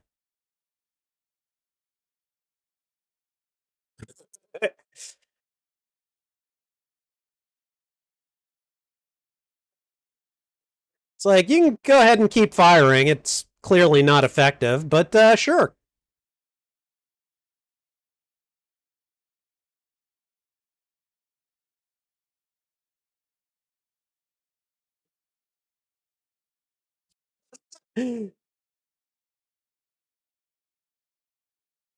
Move. Oh, dude, he impaled him. 20 points. It's like, you guys sure you want this? You should probably just, retreat.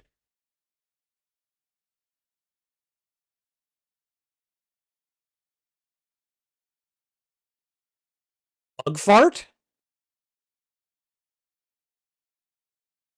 Okay.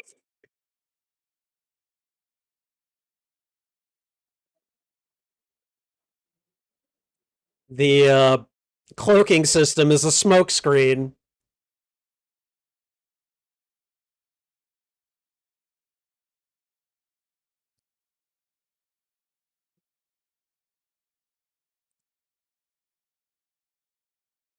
Huh. Oh, okay. They just repelled down to there. Okay.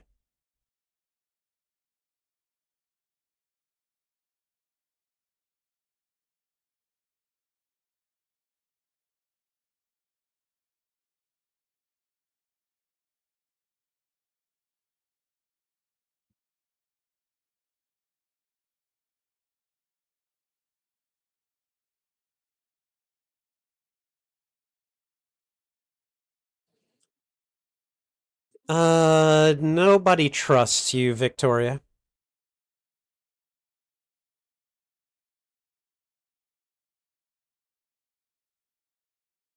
No, you wouldn't. Yikes. Kaji, you better activate and do something.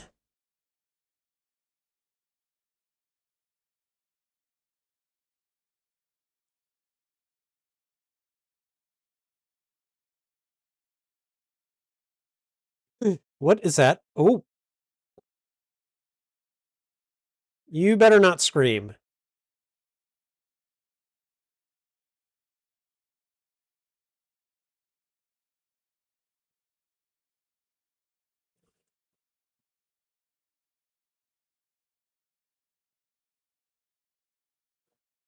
Whoa.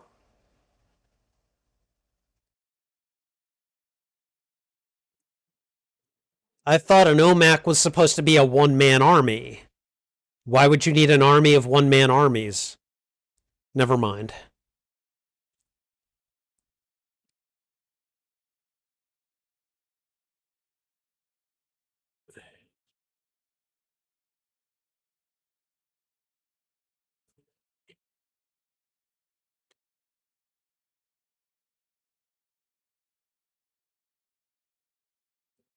Oh yeah, sure. Just stop the sun from shining.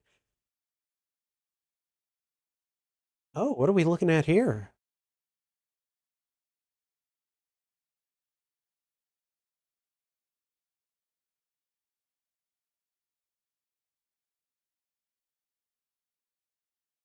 Oh, come on.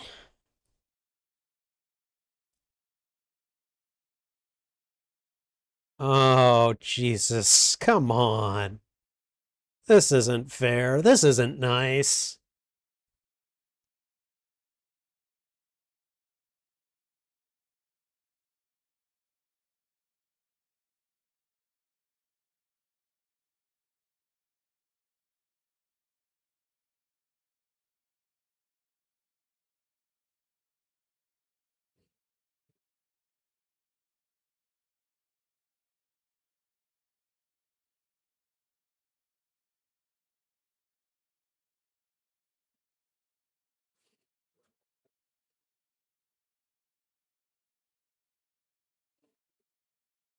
Okay, we're knocking out power. That's right.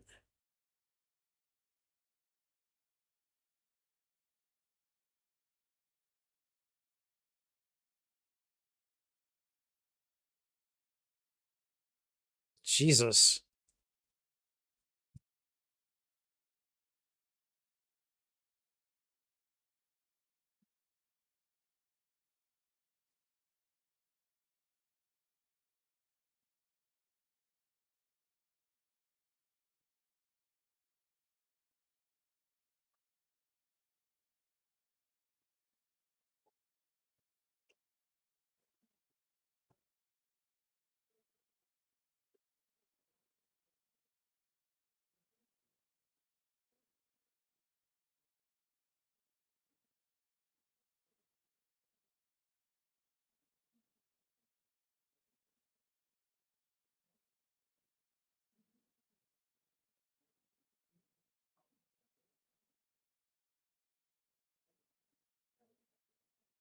His purpose what? I'm in his... Okay, so he's showing him. Okay.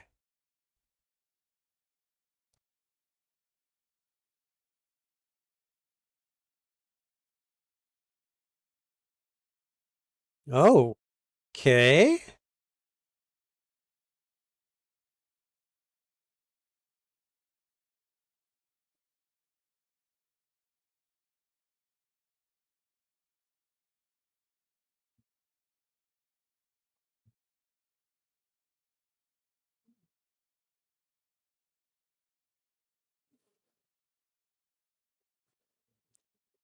Yeah.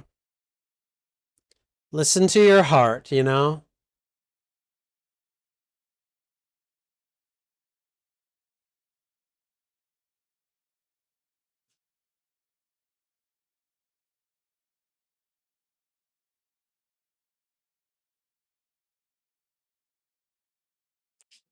Oh boy.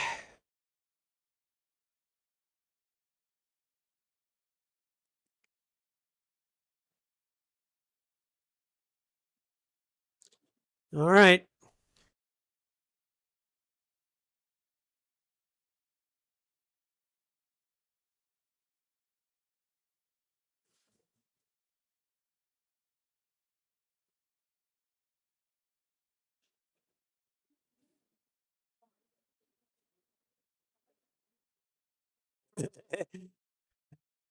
The tech is really excited about this, and, billionaire Karen over there is not.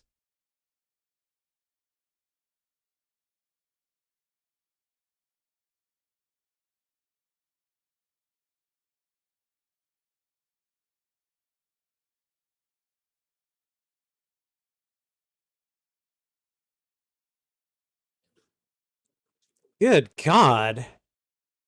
Is that the OMAC or is that the Scarab? I can't tell what's going on here. Jesus.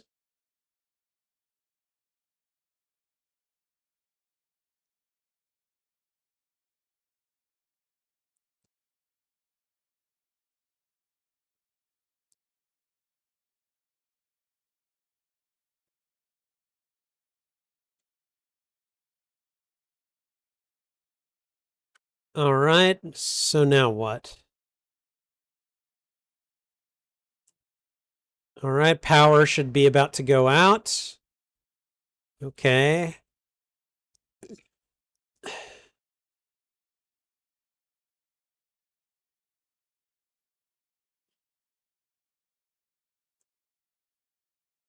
Yeah, why don't you rip that harness off of your neck?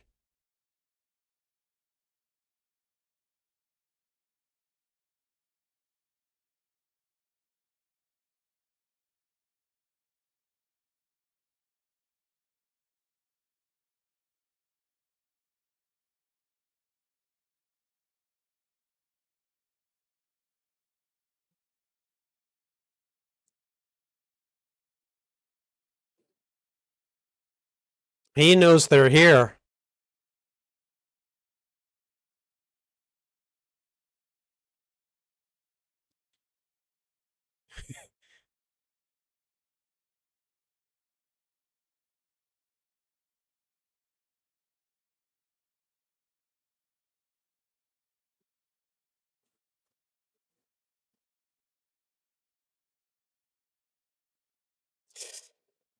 Well,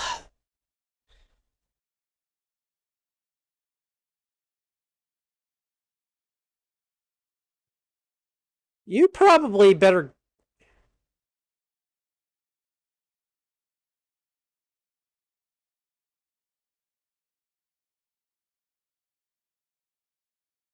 Like, this kind of rebooting is very inconvenient, Kaji.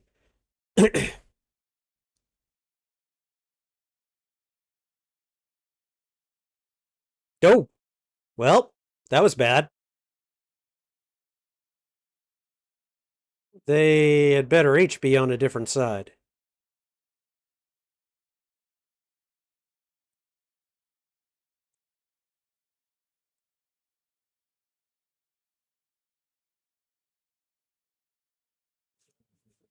Okay, I take it back. This isn't Obadiah Stane. It's the Crimson Dynamo.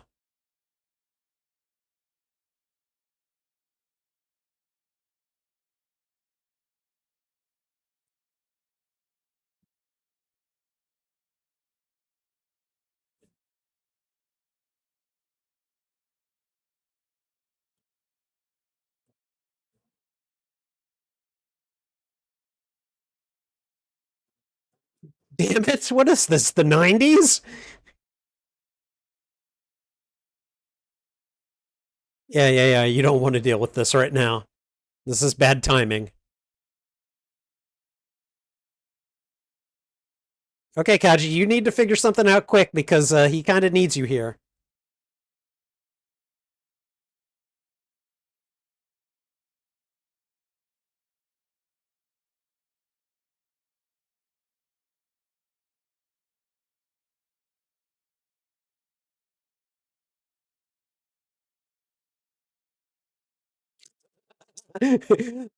Hello, Nana.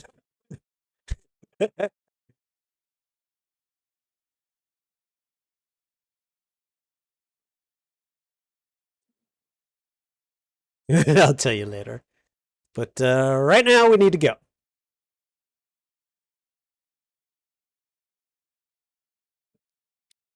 You need to boot up, boy.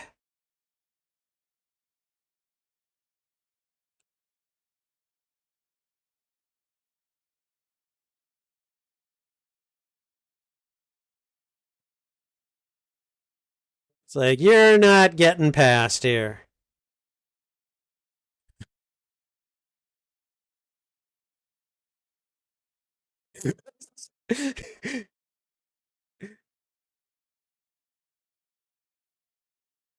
Okay, now we can go.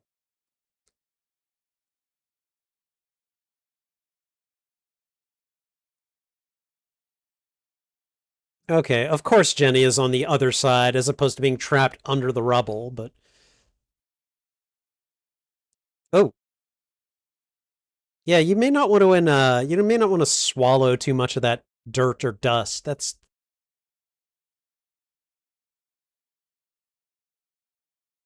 Oh, you...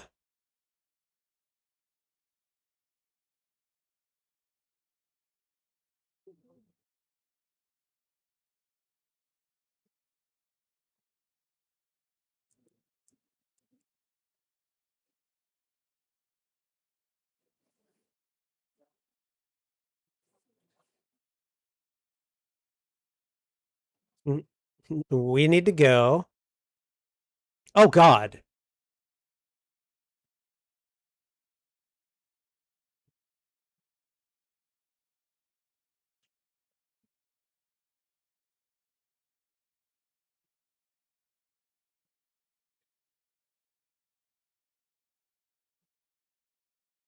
Oh, God.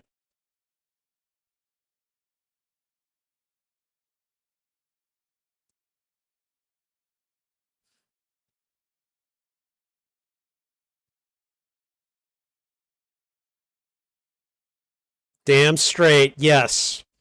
Go back in there and kick their asses.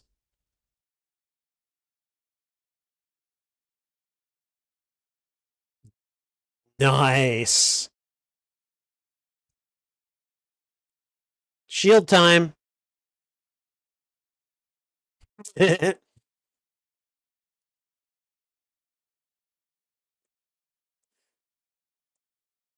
Oh,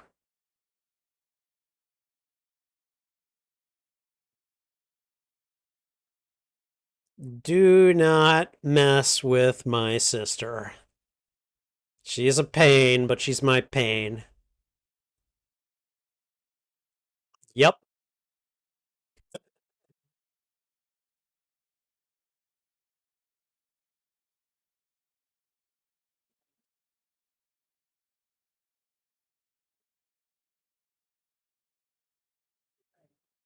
Nice. You want some? I don't think you do.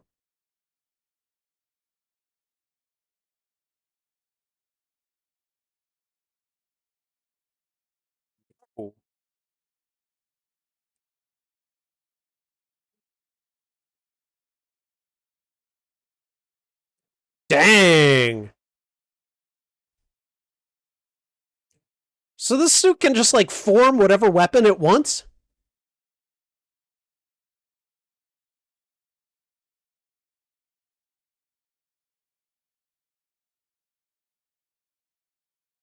Ooh.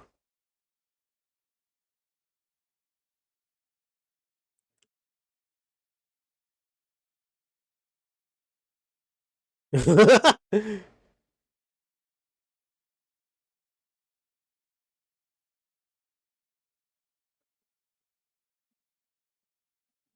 like, nope, you're not getting away from this.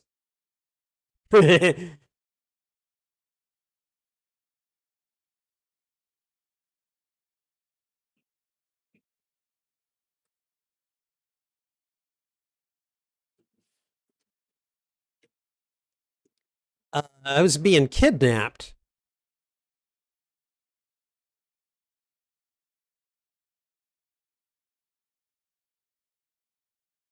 Who's behind them? Okay.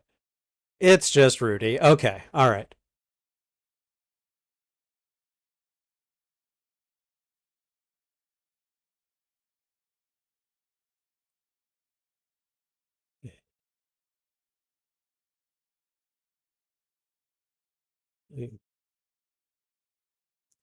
Yep. Well, I guess the boss battle just started. Yep. It's the Crimson Dynamo. It's Iron Man versus the Crimson Dynamo, basically.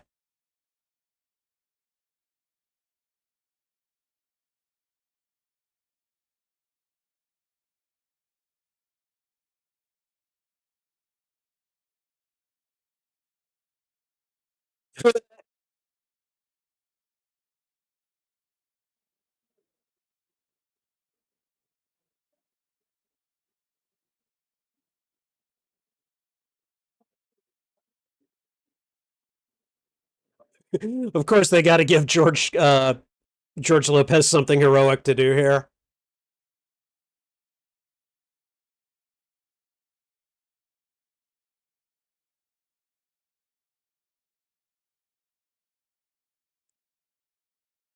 It's like, you know what? You want to screw me over? I'll screw you over too. Seriously? You go in the whiplash route? Um whether he deserves it isn't the point. He has the power. He deserves it. You're an idiot.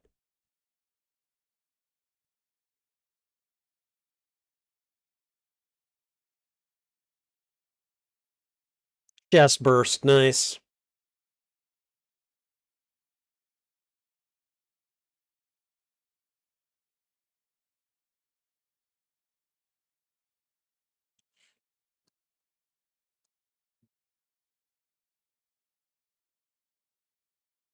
It's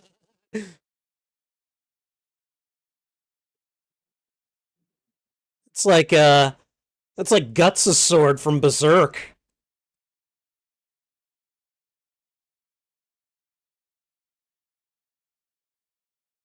Oh man, he just made you look like a chump, Carapax.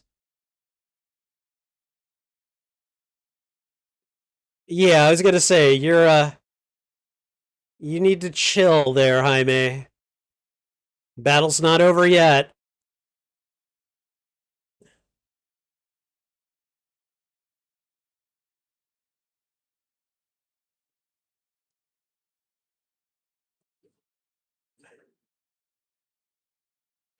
Ooh.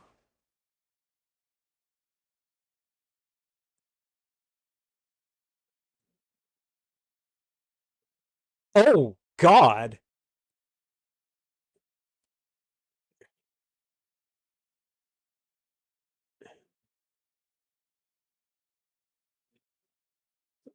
Oh, this is gonna hurt. Yeah. Oh. Ooh.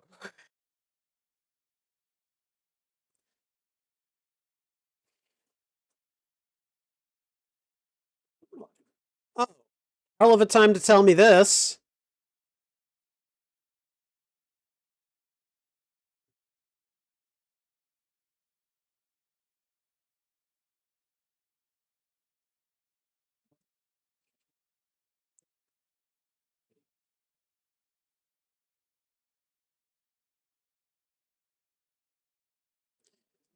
Oh.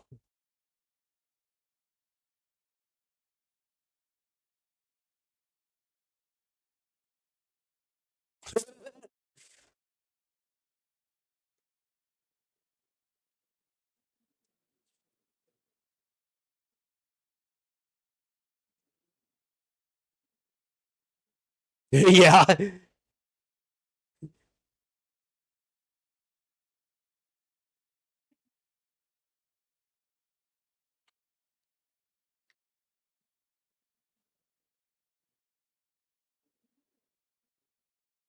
Oh, okay. If we get mad enough.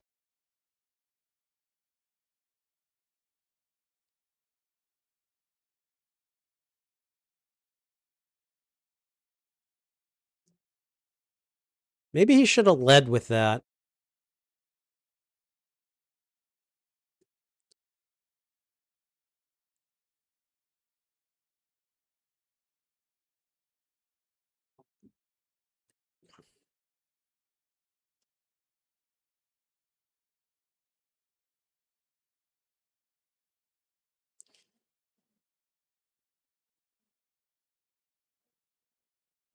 Really.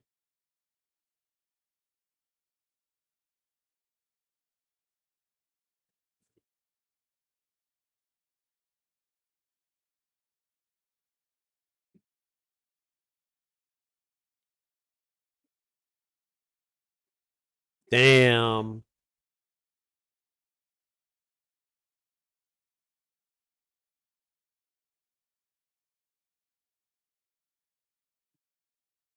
Oh boy. She didn't care much for her brother.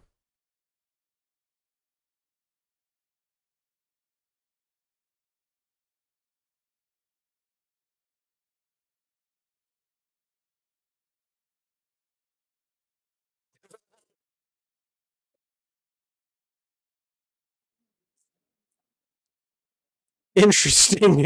Interesting little prototype there.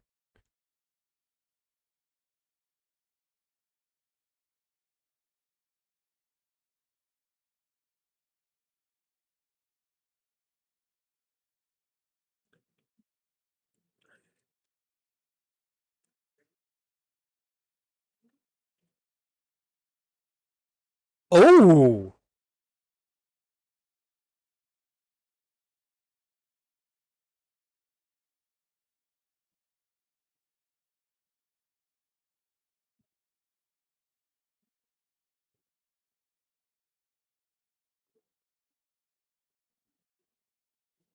Ooh.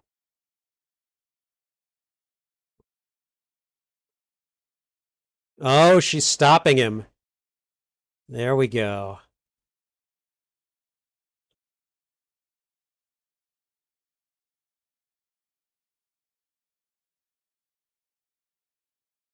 Oh.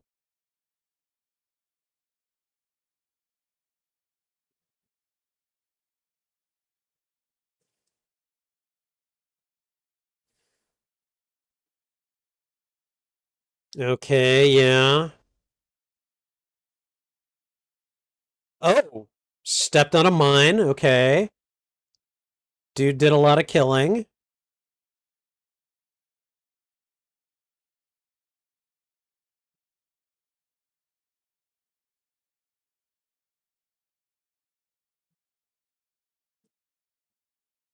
Round him up.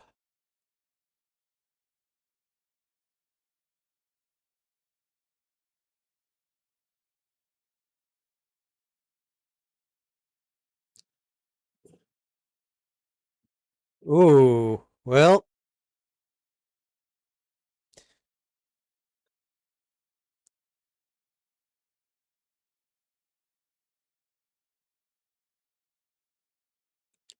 okay, all right. So he had all these bad things happened to him as a kid. He's still a threat and he's still a killer.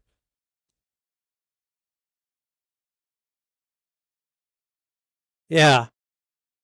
I mean, I don't know that killing him is necessary, but I sure as hell would still beat the crap out of him.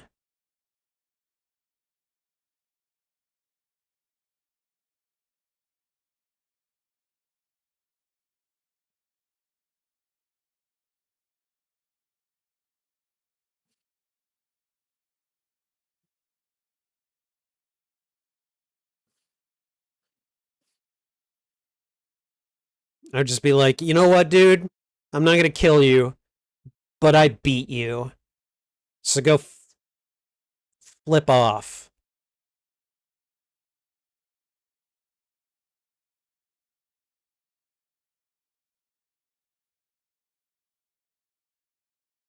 I swear to God,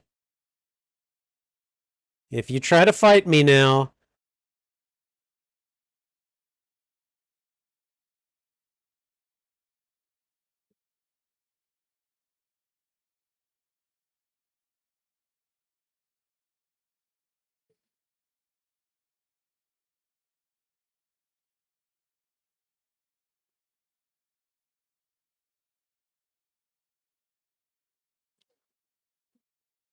oh hey Vicky.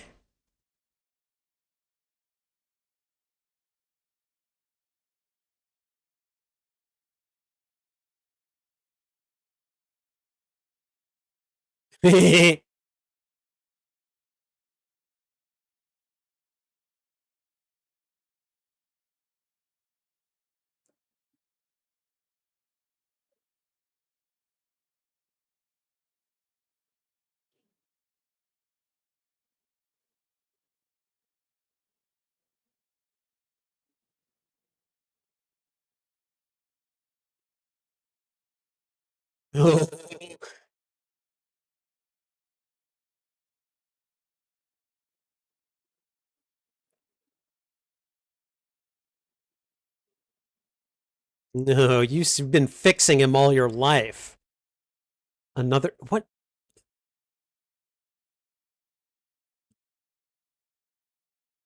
He remembers everything that you've done to him.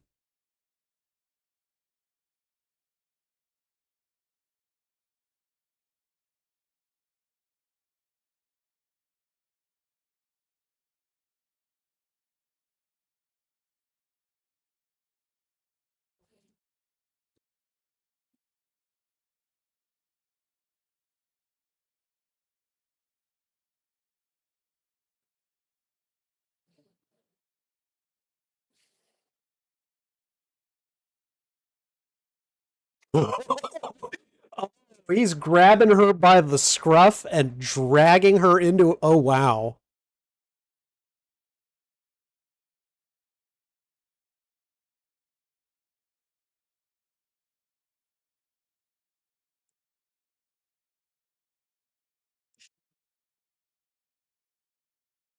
You probably better take to the air.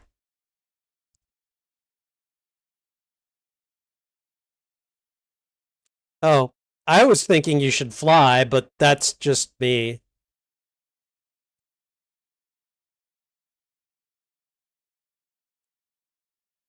Oh, nighty night OMAC suits.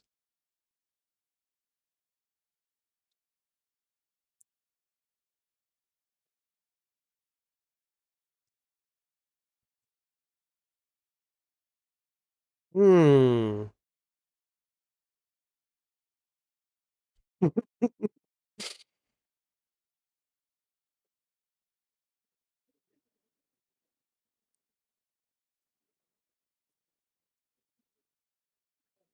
Okay, Jaime, I think the first thing we need to do right now for you is get you an Instagram account.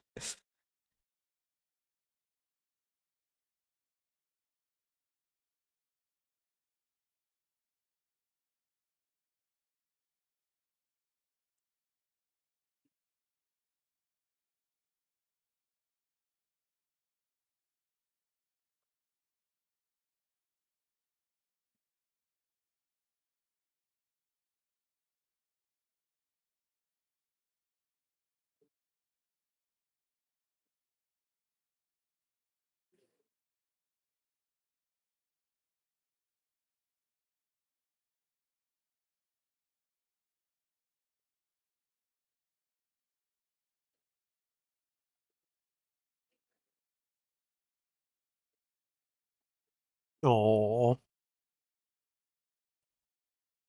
talk about your found families, huh?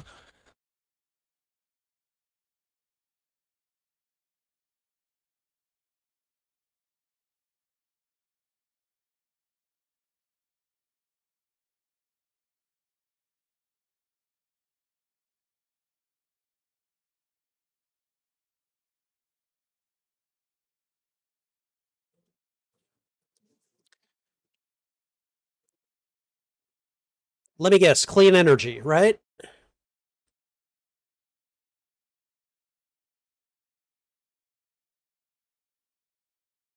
Oh, they must have just come from the funeral.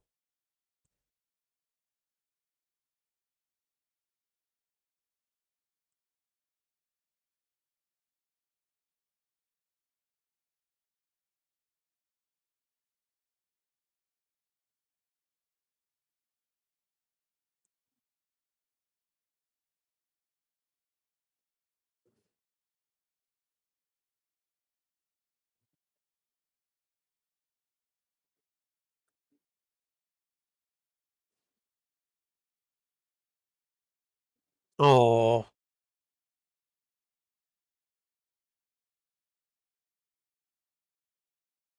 what are they gonna do? They're gonna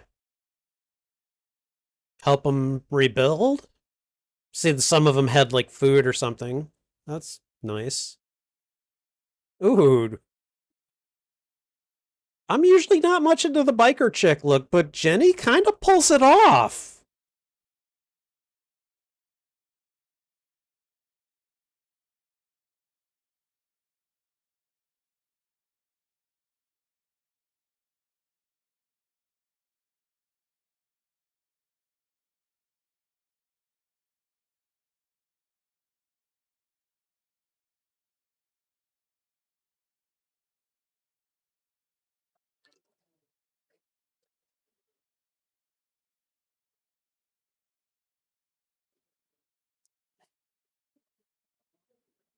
That's a good point.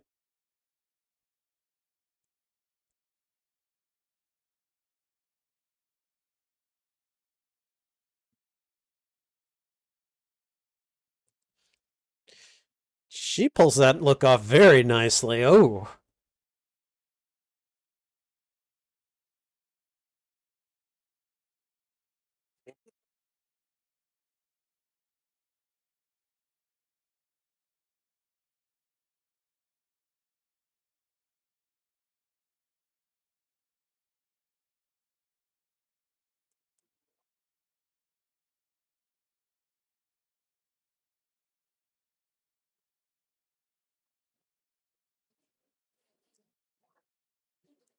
a new tailgate. She called him Cupcake back.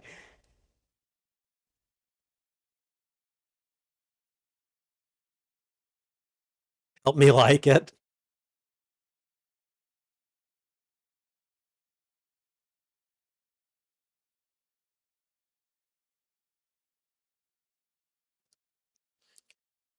I mean, if there's a time to make a move, buddy, it's probably going to be now. So,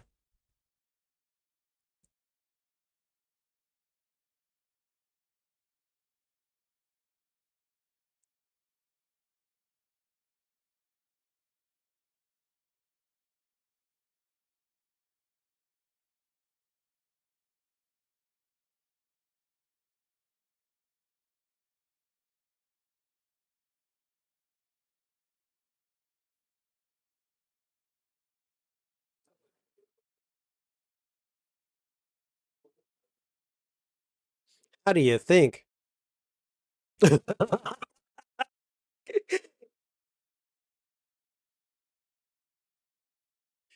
It's like Kaji, that you could have. Oh, just things that you probably don't want to hear, want to hear. I don't know.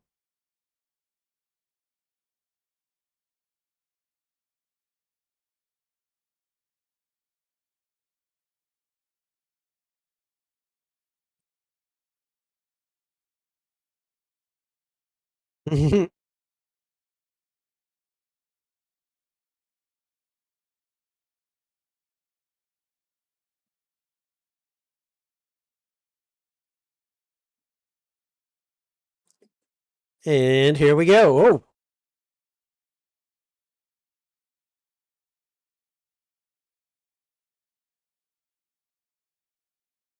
Oh, okay. It was fun. That was a lot of fun. Um, I kind of feel like Susan Sarandon was done dirty. Like, I don't know, her villain. There were times when I really hated her, but like for the most part, she was just kind of meh. Like she was kind of your typical mustache twirling, cartoonishly evil, not very well portrayed villain. You know, I don't know. Now we never see Ted Cord in this movie, right? Like he's just referred to. I bet you good money. I bet you. Oh, hold on, shutting up.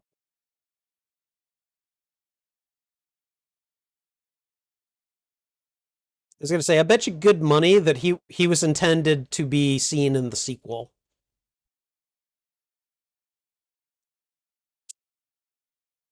Why are we playing Ario or right? Is this Ario Speedwagon? I'm all out of love. Oh God.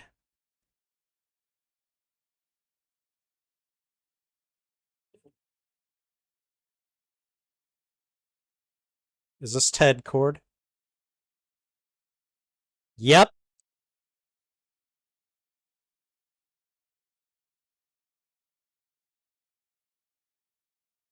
I knew it. I knew it. Okay. Called it right before it happened. Yes. I mean, I guess that's a piece of lore that's never going to get followed up on. Although I'm just going to say James Gunn, that would be really nice if you did that, you know. That was that was fun though.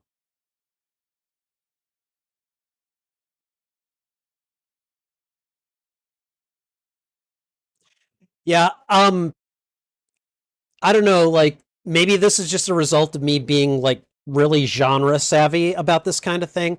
But usually when you have a legacy character that is at least mentioned fairly prominently in the lore, and Ted Cord was. I mean, he was actually very what's the word? He was very pivotal as a character, at least getting a lot of these events in motion. Um, I don't know. It's like I can almost just feel like, okay, all right, is he gonna show up in the sequel or something? And that looks to be the intent. Like if there had been a sequel to this, then it probably would have very prominently featured Ted Cord. So so okay, so if Dan Garrett had the scarab and you know Jaime has the scarab, Ted Cord did not then, right? Because if he's still alive, especially, that almost certainly means he couldn't have had the scarab. So, like, were his powers, like, was he like Tony Stark or something? Like, did he invent a lot of powers, like, based on what he observed from the scarab? See, that I'm really curious about. So, I don't know.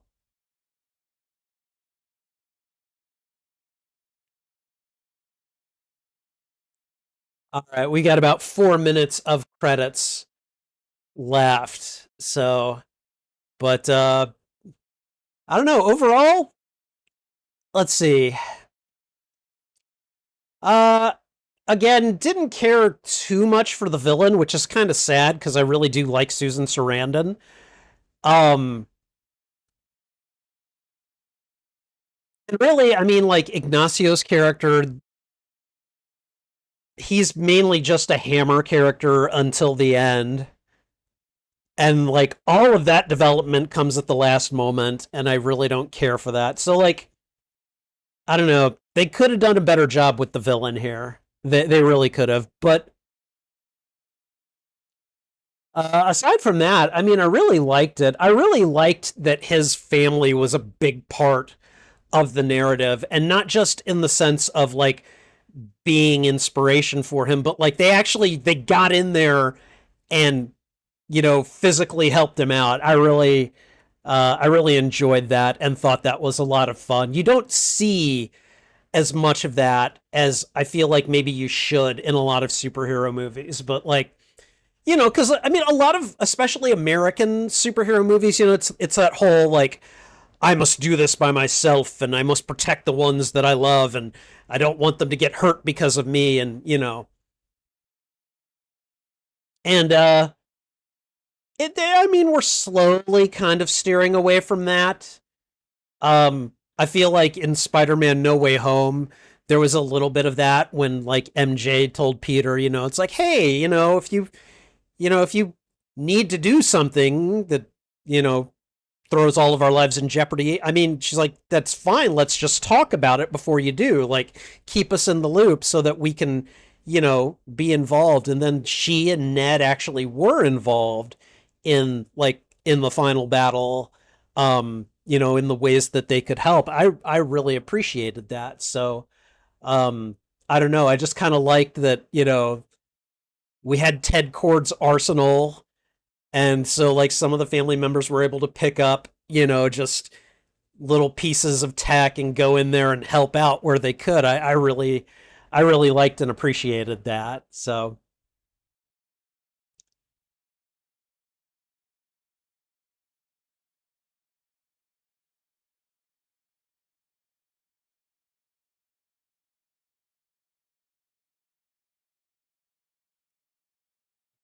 all right, we got a little over a minute left on the credits here. What would I rate this? God, I don't know. I mean, the villain was a bit lackluster, but everything else about this story was pretty good. I think I don't know. I'm gonna have to think about it while I'm doing the post-mortem here, but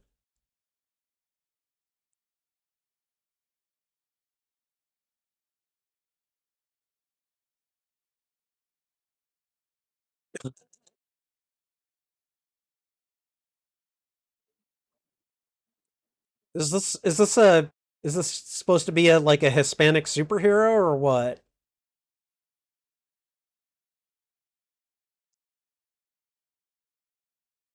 That would be me if I ever tried to be a superhero.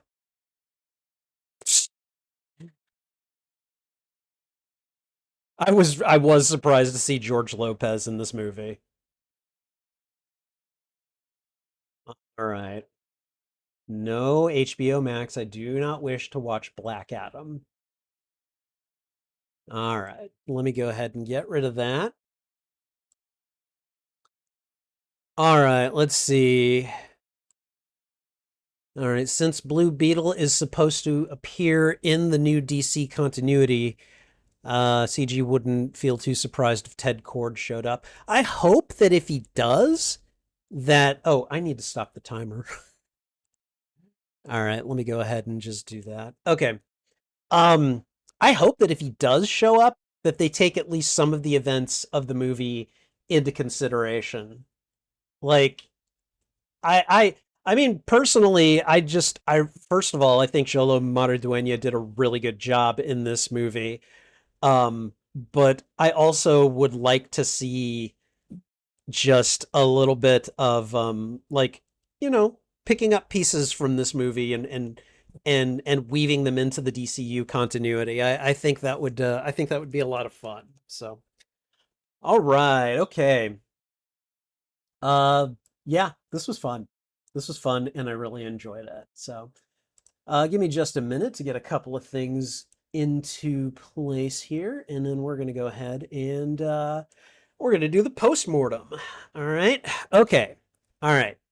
Postmortem time. All right. So that was 2023's Blue Beetle, and I gotta say, for the most part, really enjoyed this movie. There were one or two areas where I was like, it wasn't that great, but like I really didn't care for the villain, which is a little sad to say because like I don't know. I like Susan Sarandon as an actress. I really do. And I feel like she was just kind of done dirty here, kind of the way Faye Dunaway was done dirty by Supergirl too. But yeah, her character really isn't all that memorable. She's just this, like feuding family member who who happened to get control back of her company when her brother disappeared essentially and just decided to run it into the ground. Um, yeah, I don't know. I just didn't care much for her. There were one or two times where she did something that really kind of boiled my blood, and I was like, I want to strangle this wench. But for the most part, she was just kind of there, and I was just like, okay, all right, another obnoxious milk toast villain, sure, why not?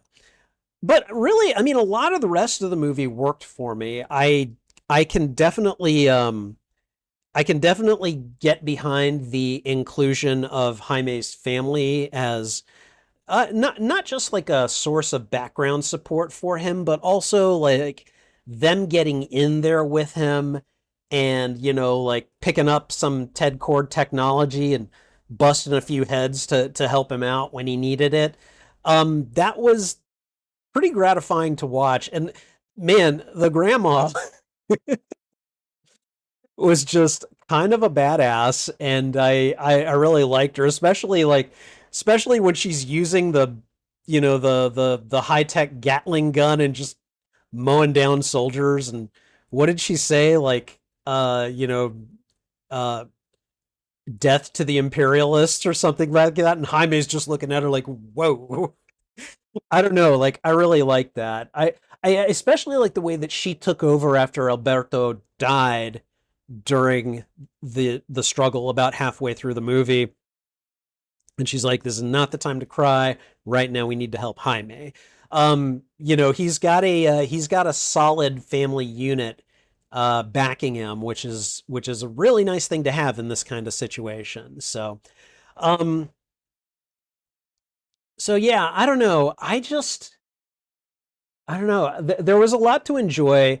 Again, Xolo Maridueña, I really enjoy his presence as an actor. I think he does a really good job.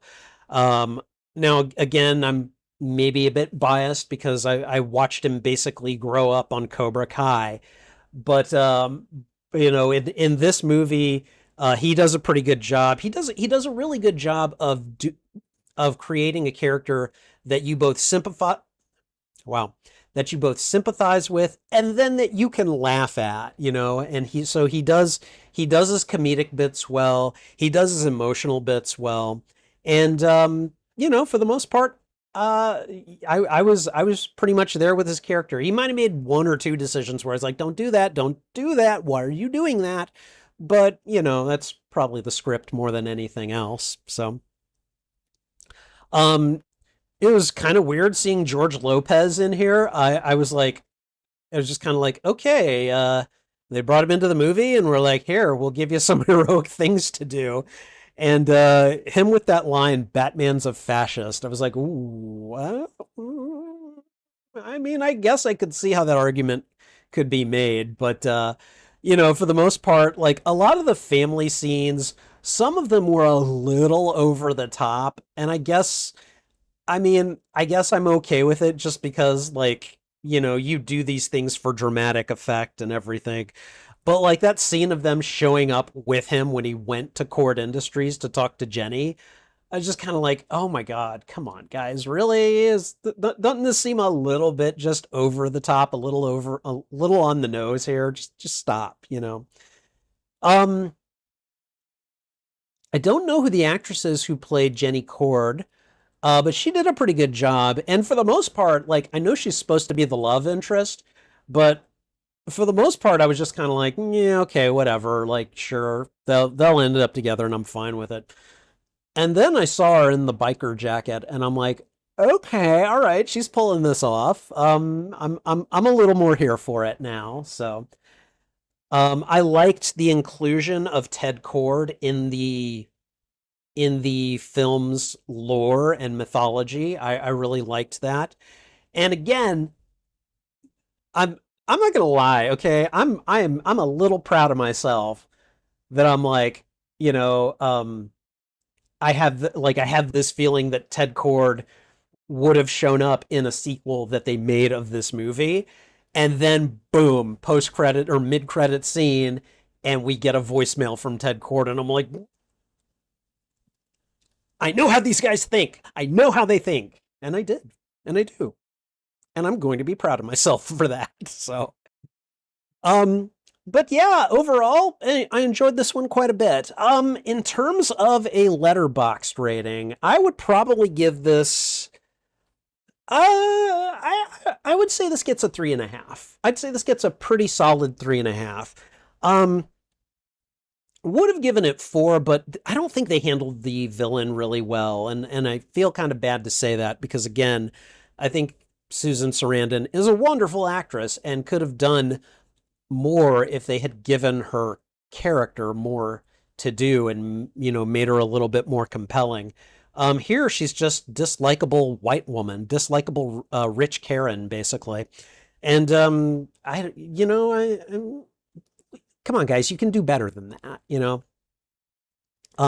So I think that's what keeps it from being a 4.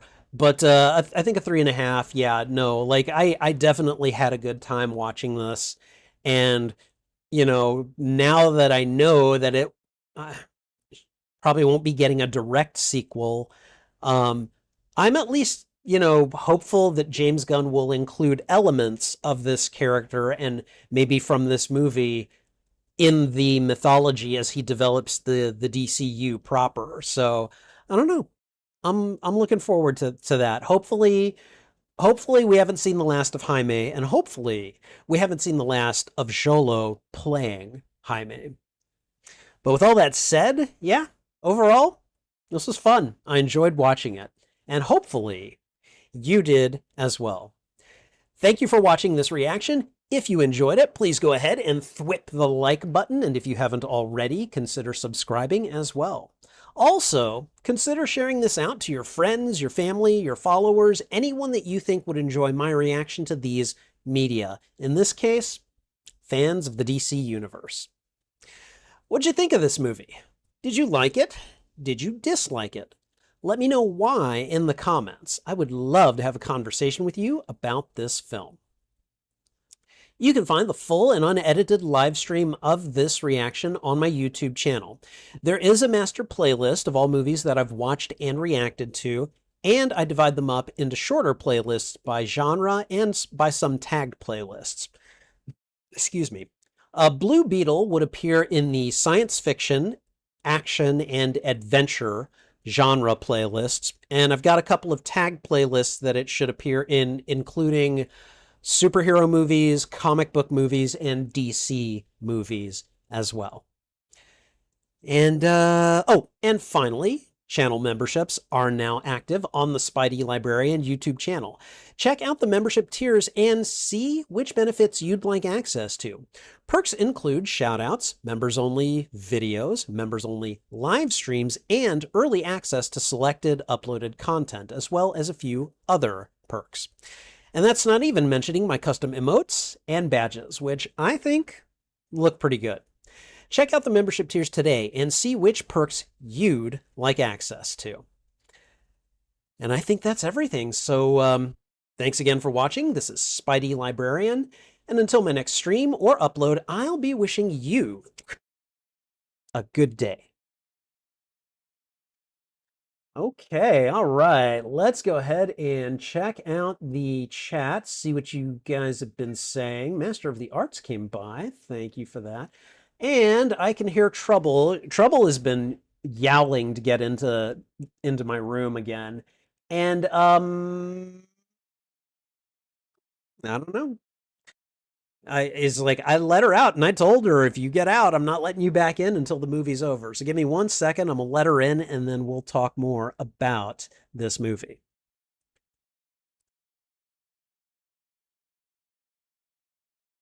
Hello, Butt. How are you? Huh? How you doing? How you doing?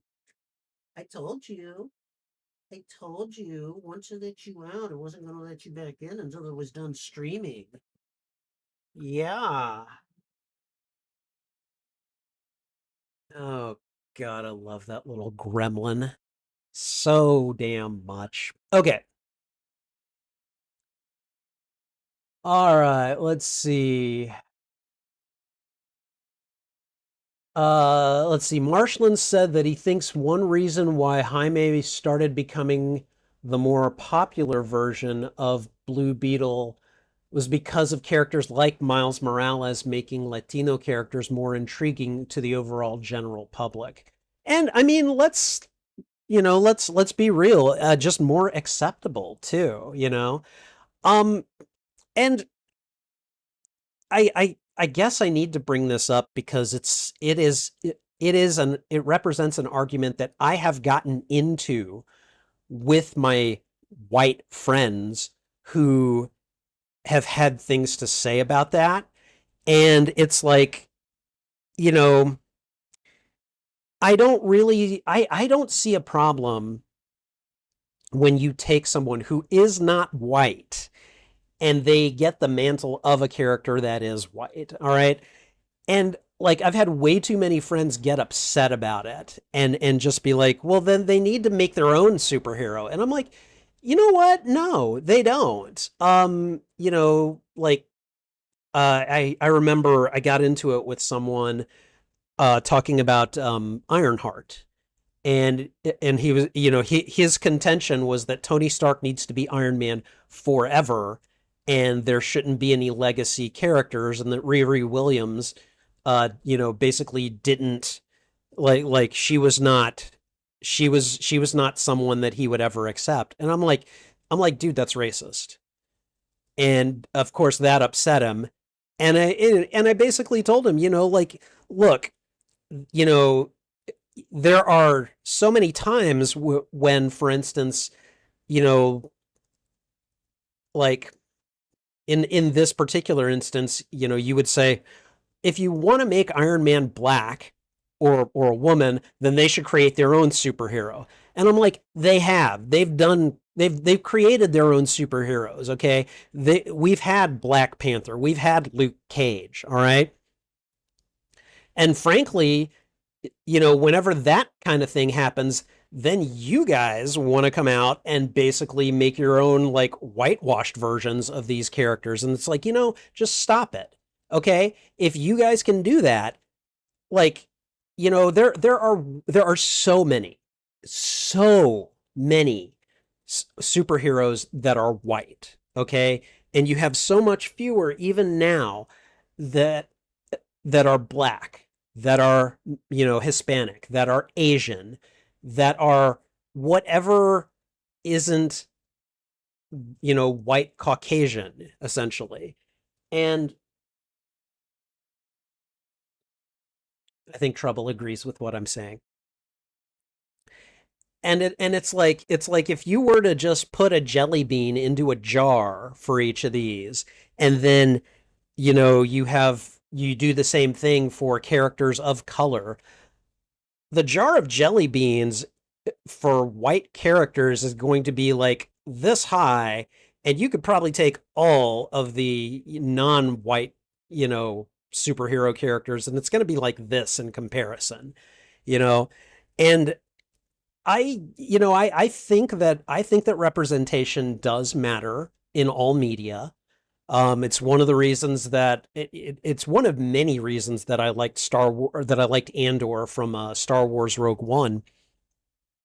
But I think that it is important for people of all walks of life to see people that they identify with in heroic roles. I think that kind of thing is very important. I think it makes a lot of sense, and it helps to instill a sense of inspiration into people that may need it.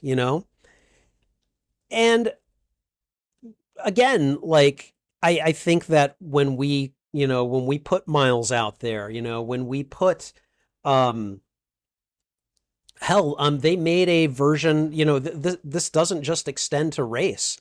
I'm also talking about like disabilities and things like that.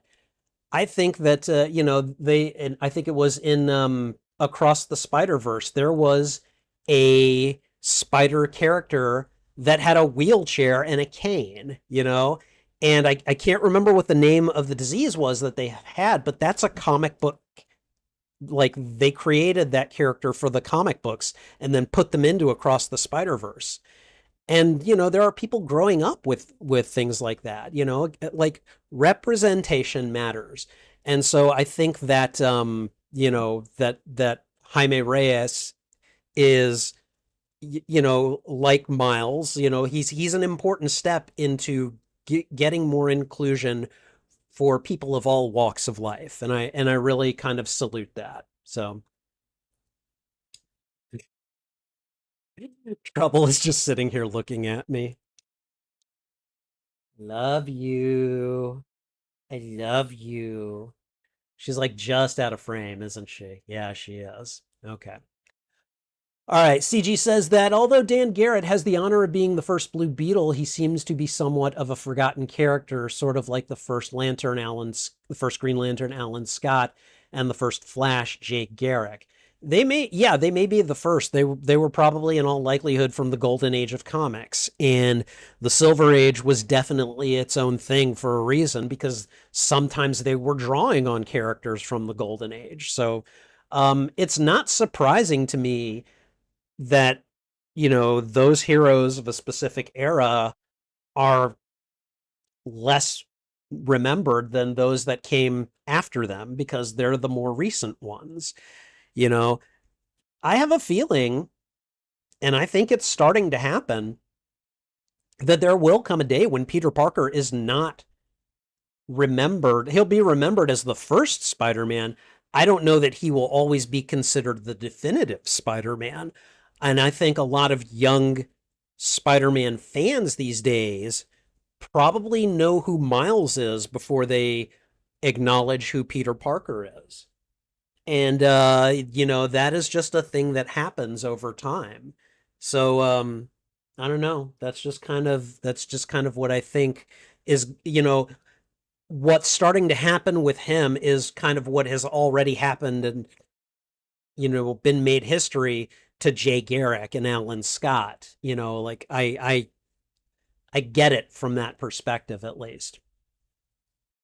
Ted Kord seemed to have been the definitive Blue Beetle for a long time, but after Jaime Reyes came along, Ted Kord seems to be a bit more in the background. Yeah, yeah, and again, that's not surprising.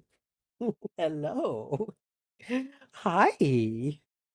Hello, sweetie. How are you? You're such a good baby. I know what you want. I'm not going to let you over there right now. Yeah, I know. I know. Your dad is a terrible, mean old man. I know. It's okay. You can think that all you want. All right. Let's see.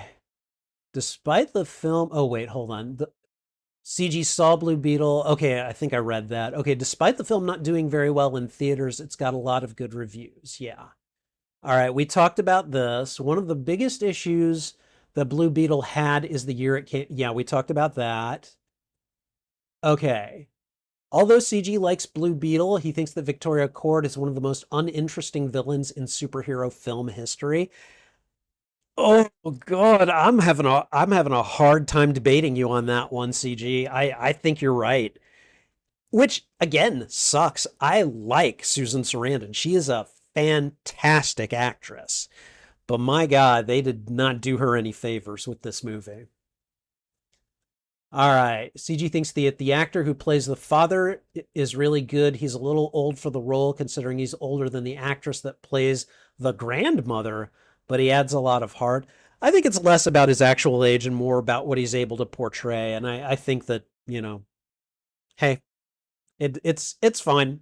You know, it's not like we have, like in film profiles that state all their ages or anything. So, all right, George Lopez, who plays the uncle, is the actor in the film that he's seen in the most things. He was in a lot of family films that he grew up watching, including The Spy Next Door, Smurfs and Marmaduke. I don't think I saw any of those. I mostly know George Lopez from his stand-up comedy, which is pretty funny. I think he was also in a he was in a family or he was in a family show that was it was basically a Hispanic family and kind of like them, it was kind of like I don't know, Home Improvement, not with the Tool Time. It was a family sitcom show. I don't remember what it was called, but I do remember watching the occasional episode and really liking it. So no, no, no. I love you. No, you cannot be here right now. No, you can go over there. All right. Oh, she's such a little butt. She is such a little butt, and I love her very much. All right, let's see. George Lopez starred in a show named after him that he remembers seeing on Nick at Night. It might have been the George Lopez show. I could see that. All right, CG likes that Ted Kord is mentioned in the film because even though he's arguably not as iconic as Jaime Reyes, he's still important to the title character's legacy. Yes, definitely agree. Blue Beetle costume looks really cool in the film. Yes.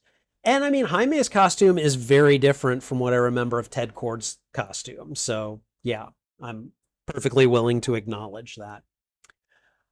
Blue Beetle has been a member of the Teen Titans before. However, since Jaime is already an adult, he doesn't think he'll be part of the team in the planned film. Oh, they're planning a Teen Titans film? Good. Good, good. Since Blue Beetle is an obscure superhero for mainstream audiences, he thinks that having some more popular characters in the supporting roles could have helped sell it. You're not wrong about that, but that's clearly what they decided not to do. So, you think that having Batman mentor Blue Beetle like he did in Batman the Brave and the Bold could have been cool?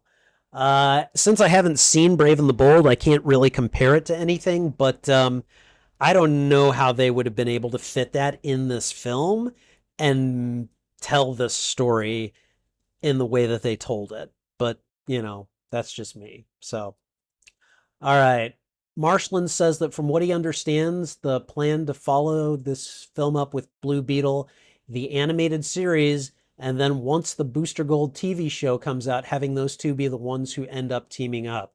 I don't know much about Booster Gold. I just know that I I don't know. He seems like something of a joke superhero character to me. But hey, let's try it out. If it worked for the comics, I'm willing to give it a go. All right, Ted Kord and Booster Gold have been good friends in the comics before. CG doesn't know if Jaime Reyes knows Booster Gold very well or not. Good point, and I don't have an answer for that either. So, Master of the Arts, welcome. Thank you for being here. This movie was actually pretty fun, but it got a lot of flack upon release for some reason. Yeah, I just don't remember hearing that much about it after it came out. Kid gets a whole Bionicle suit for Christmas. I don't think I ever played with Bionicles, so I don't know them firsthand, but that seems like an apt description. All right, CG thinks that the uncle's line where he pokes fun at Batman caused a bit of controversy. However, he wants to make it clear that he's a huge Batman fan and that he didn't feel offended by it. I mean, honestly, like, didn't people get offended when Dick Grayson said F Batman in the very first episode of Titans? Like, people get so bent out of shape about their sacred cows and their sacred bats and crap that it's just like, get over yourself. Okay? First of all, if you're going to sit here and defend a billionaire, even if he is fictional, you have you I'm not going to take you seriously, okay? And two, oh, you're upset that Batman's reputation got what? Sullied? Are you kidding me? The dude has like 80 years of comic book, movie, and TV legacy and video game legacy now. Get over it. He's fine. You don't need to get offended, jerk hats. Okay, anyways. I think I remember seeing that too, but I didn't remember it when he uttered it in the movie. I was like, oh yeah, that happened. The Batman line was in a commercial or a trailer that CG saw. It's weird. It's a weird line put in the advertising since the film has very connections to the DC continuity. Yeah, no. Like, I think, okay, so Batman gets a mention, Superman, I think, gets a name drop. And really, I mean, like, that's kind of it, you know? And I mean, at the time, they were talking about the DC extended universe versions of these characters. So, yeah, no, I get it. CG feels like the film is avoiding directly referencing the DC extended universe in order to stand apart from it and fit better into the new DC film continuity. That's actually kind of a genius move if that was the intent. Like, yeah. Um Smart, go for it. Yeah, do it. All right. CG thinks that Blue Beetle wasn't originally intended to be a streaming release like Batgirl. However, Batgirl ended up not getting released and Blue Beetle got a theatrical release. Yeah, I'm still upset about the whole Batgirl thing. Like, honestly, if you make an entire ass movie, you finish it and everything, and then you basically decide to vault it for tax purposes, I feel like you should go to jail for that. Like, I know that legally that'll never happen, but like, you are basically screwing with the fans at that point. And I'm sorry, but to put it bluntly, you fuck with that at your own peril, you know? You just don't do that, you know? All right. If Blue Beetle was intended for HBO Max rather than theaters, it makes sense that the film has smaller stakes than most superhero films and feels like a pilot movie. Like, I mean, I'll be honest, this one feels like this is part one of an intended trilogy. And I, I think Xolo deserves a trilogy myself, you know? So. All right, let's see. CG thinks that the heart between Jaime Reyes and his family is why the film ultimately works, and it's the thing that saves the film from feeling forgettable or bland. I think the family dynamic definitely helps this movie out, and I think the fact that they use family in a way that a lot of those characters aren't typically utilized in a lot of superhero movies, I think it works pretty well. I definitely enjoyed that. CG thinks that the heart, or no, sorry. A lot of the villain stuff is boring, yes. But he likes the likable family dynamic, the cool costume, and George Lopez's fun presence save the film in CG's opinion. Yeah. CG would give the film a 7 out of 10, which is about what I gave it. I gave it a 3.5 out of 5 stars for Letterbox. So yeah. Okay, the film has a mid-credit scene. Yeah, I saw it. Since Blue Beetle is supposed to appear in the new DC continuity, he wouldn't feel too surprised if Ted Kord showed up. I really hope that we'll get, if we don't get another Blue Beetle movie, I do hope we will continue Jaime's story in some way, shape, or form. You know, live action series would be nice, or an animated series, I guess, you know. But yeah, like I want to know more about the Ted Kord thing. So yeah, I think that would be cool. CG would like to see Dan Garrett show up as well. I mean, like it doesn't matter as much to me. I know that those guys exist. I know who Jay Garrick was and Alan Scott and everything. I personally don't need to see them, but you know, if they show up, great, go for it, you know. Let's see. CG thinks that the difference between Selene from Supergirl and Victoria Cord from Blue Beetle is that Selene is memorably over the top, while Victoria is boring and forgettable. Yes, there was one moment where Victoria like waved really smugly at oh God, the character was it Jennifer Cord? She just like waved really smugly at her as she flew off in the helicopter. That pissed me off. That was like the one memorable scene where like she made me see red for a second, and like I was just like, I want to strangle this wench, you know. Um, but yeah, aside from that, there just was not much to her, you know. By the way, I have plans for Friday, so I don't think I'll be able to show up for next week's Film First Friday. Oh, you're gonna miss it, man. You're gonna miss it. Although I might do that one early in the day because I'll actually be on. I'm on vacation right now. I am off work until December 1st. So like I might do some of my streams early, like I did tonight. We'll see. I'm not sure. We're gonna have to figure all that out. But you know, I might simply because I can, and I might want to do other stuff in the evenings, if that makes sense. That should make sense. So, but yeah, if you're not able to make it, that's fine. Excuse me. I hope whatever you have planned is fun and that you enjoy it. So, all right. I think at this point, I'm gonna go ahead and call it for now. So I've got some laundry to do and some clothes to fold, but I might do some gaming tonight afterwards. We'll see. I'm not making any promises, but it could happen. So I'm going to end things here, go downstairs, get my laundry, bring it up, fold it, and then if I've got any time and I don't think it's too late, maybe we'll play uh, something. I don't know. So feel free to join me for that if you want to, if it happens. Otherwise, thank you guys for being here. I appreciate it very much. Take care. This is Spidey Librarian, and until my next stream or upload, I'll be wishing you a good day. Bye.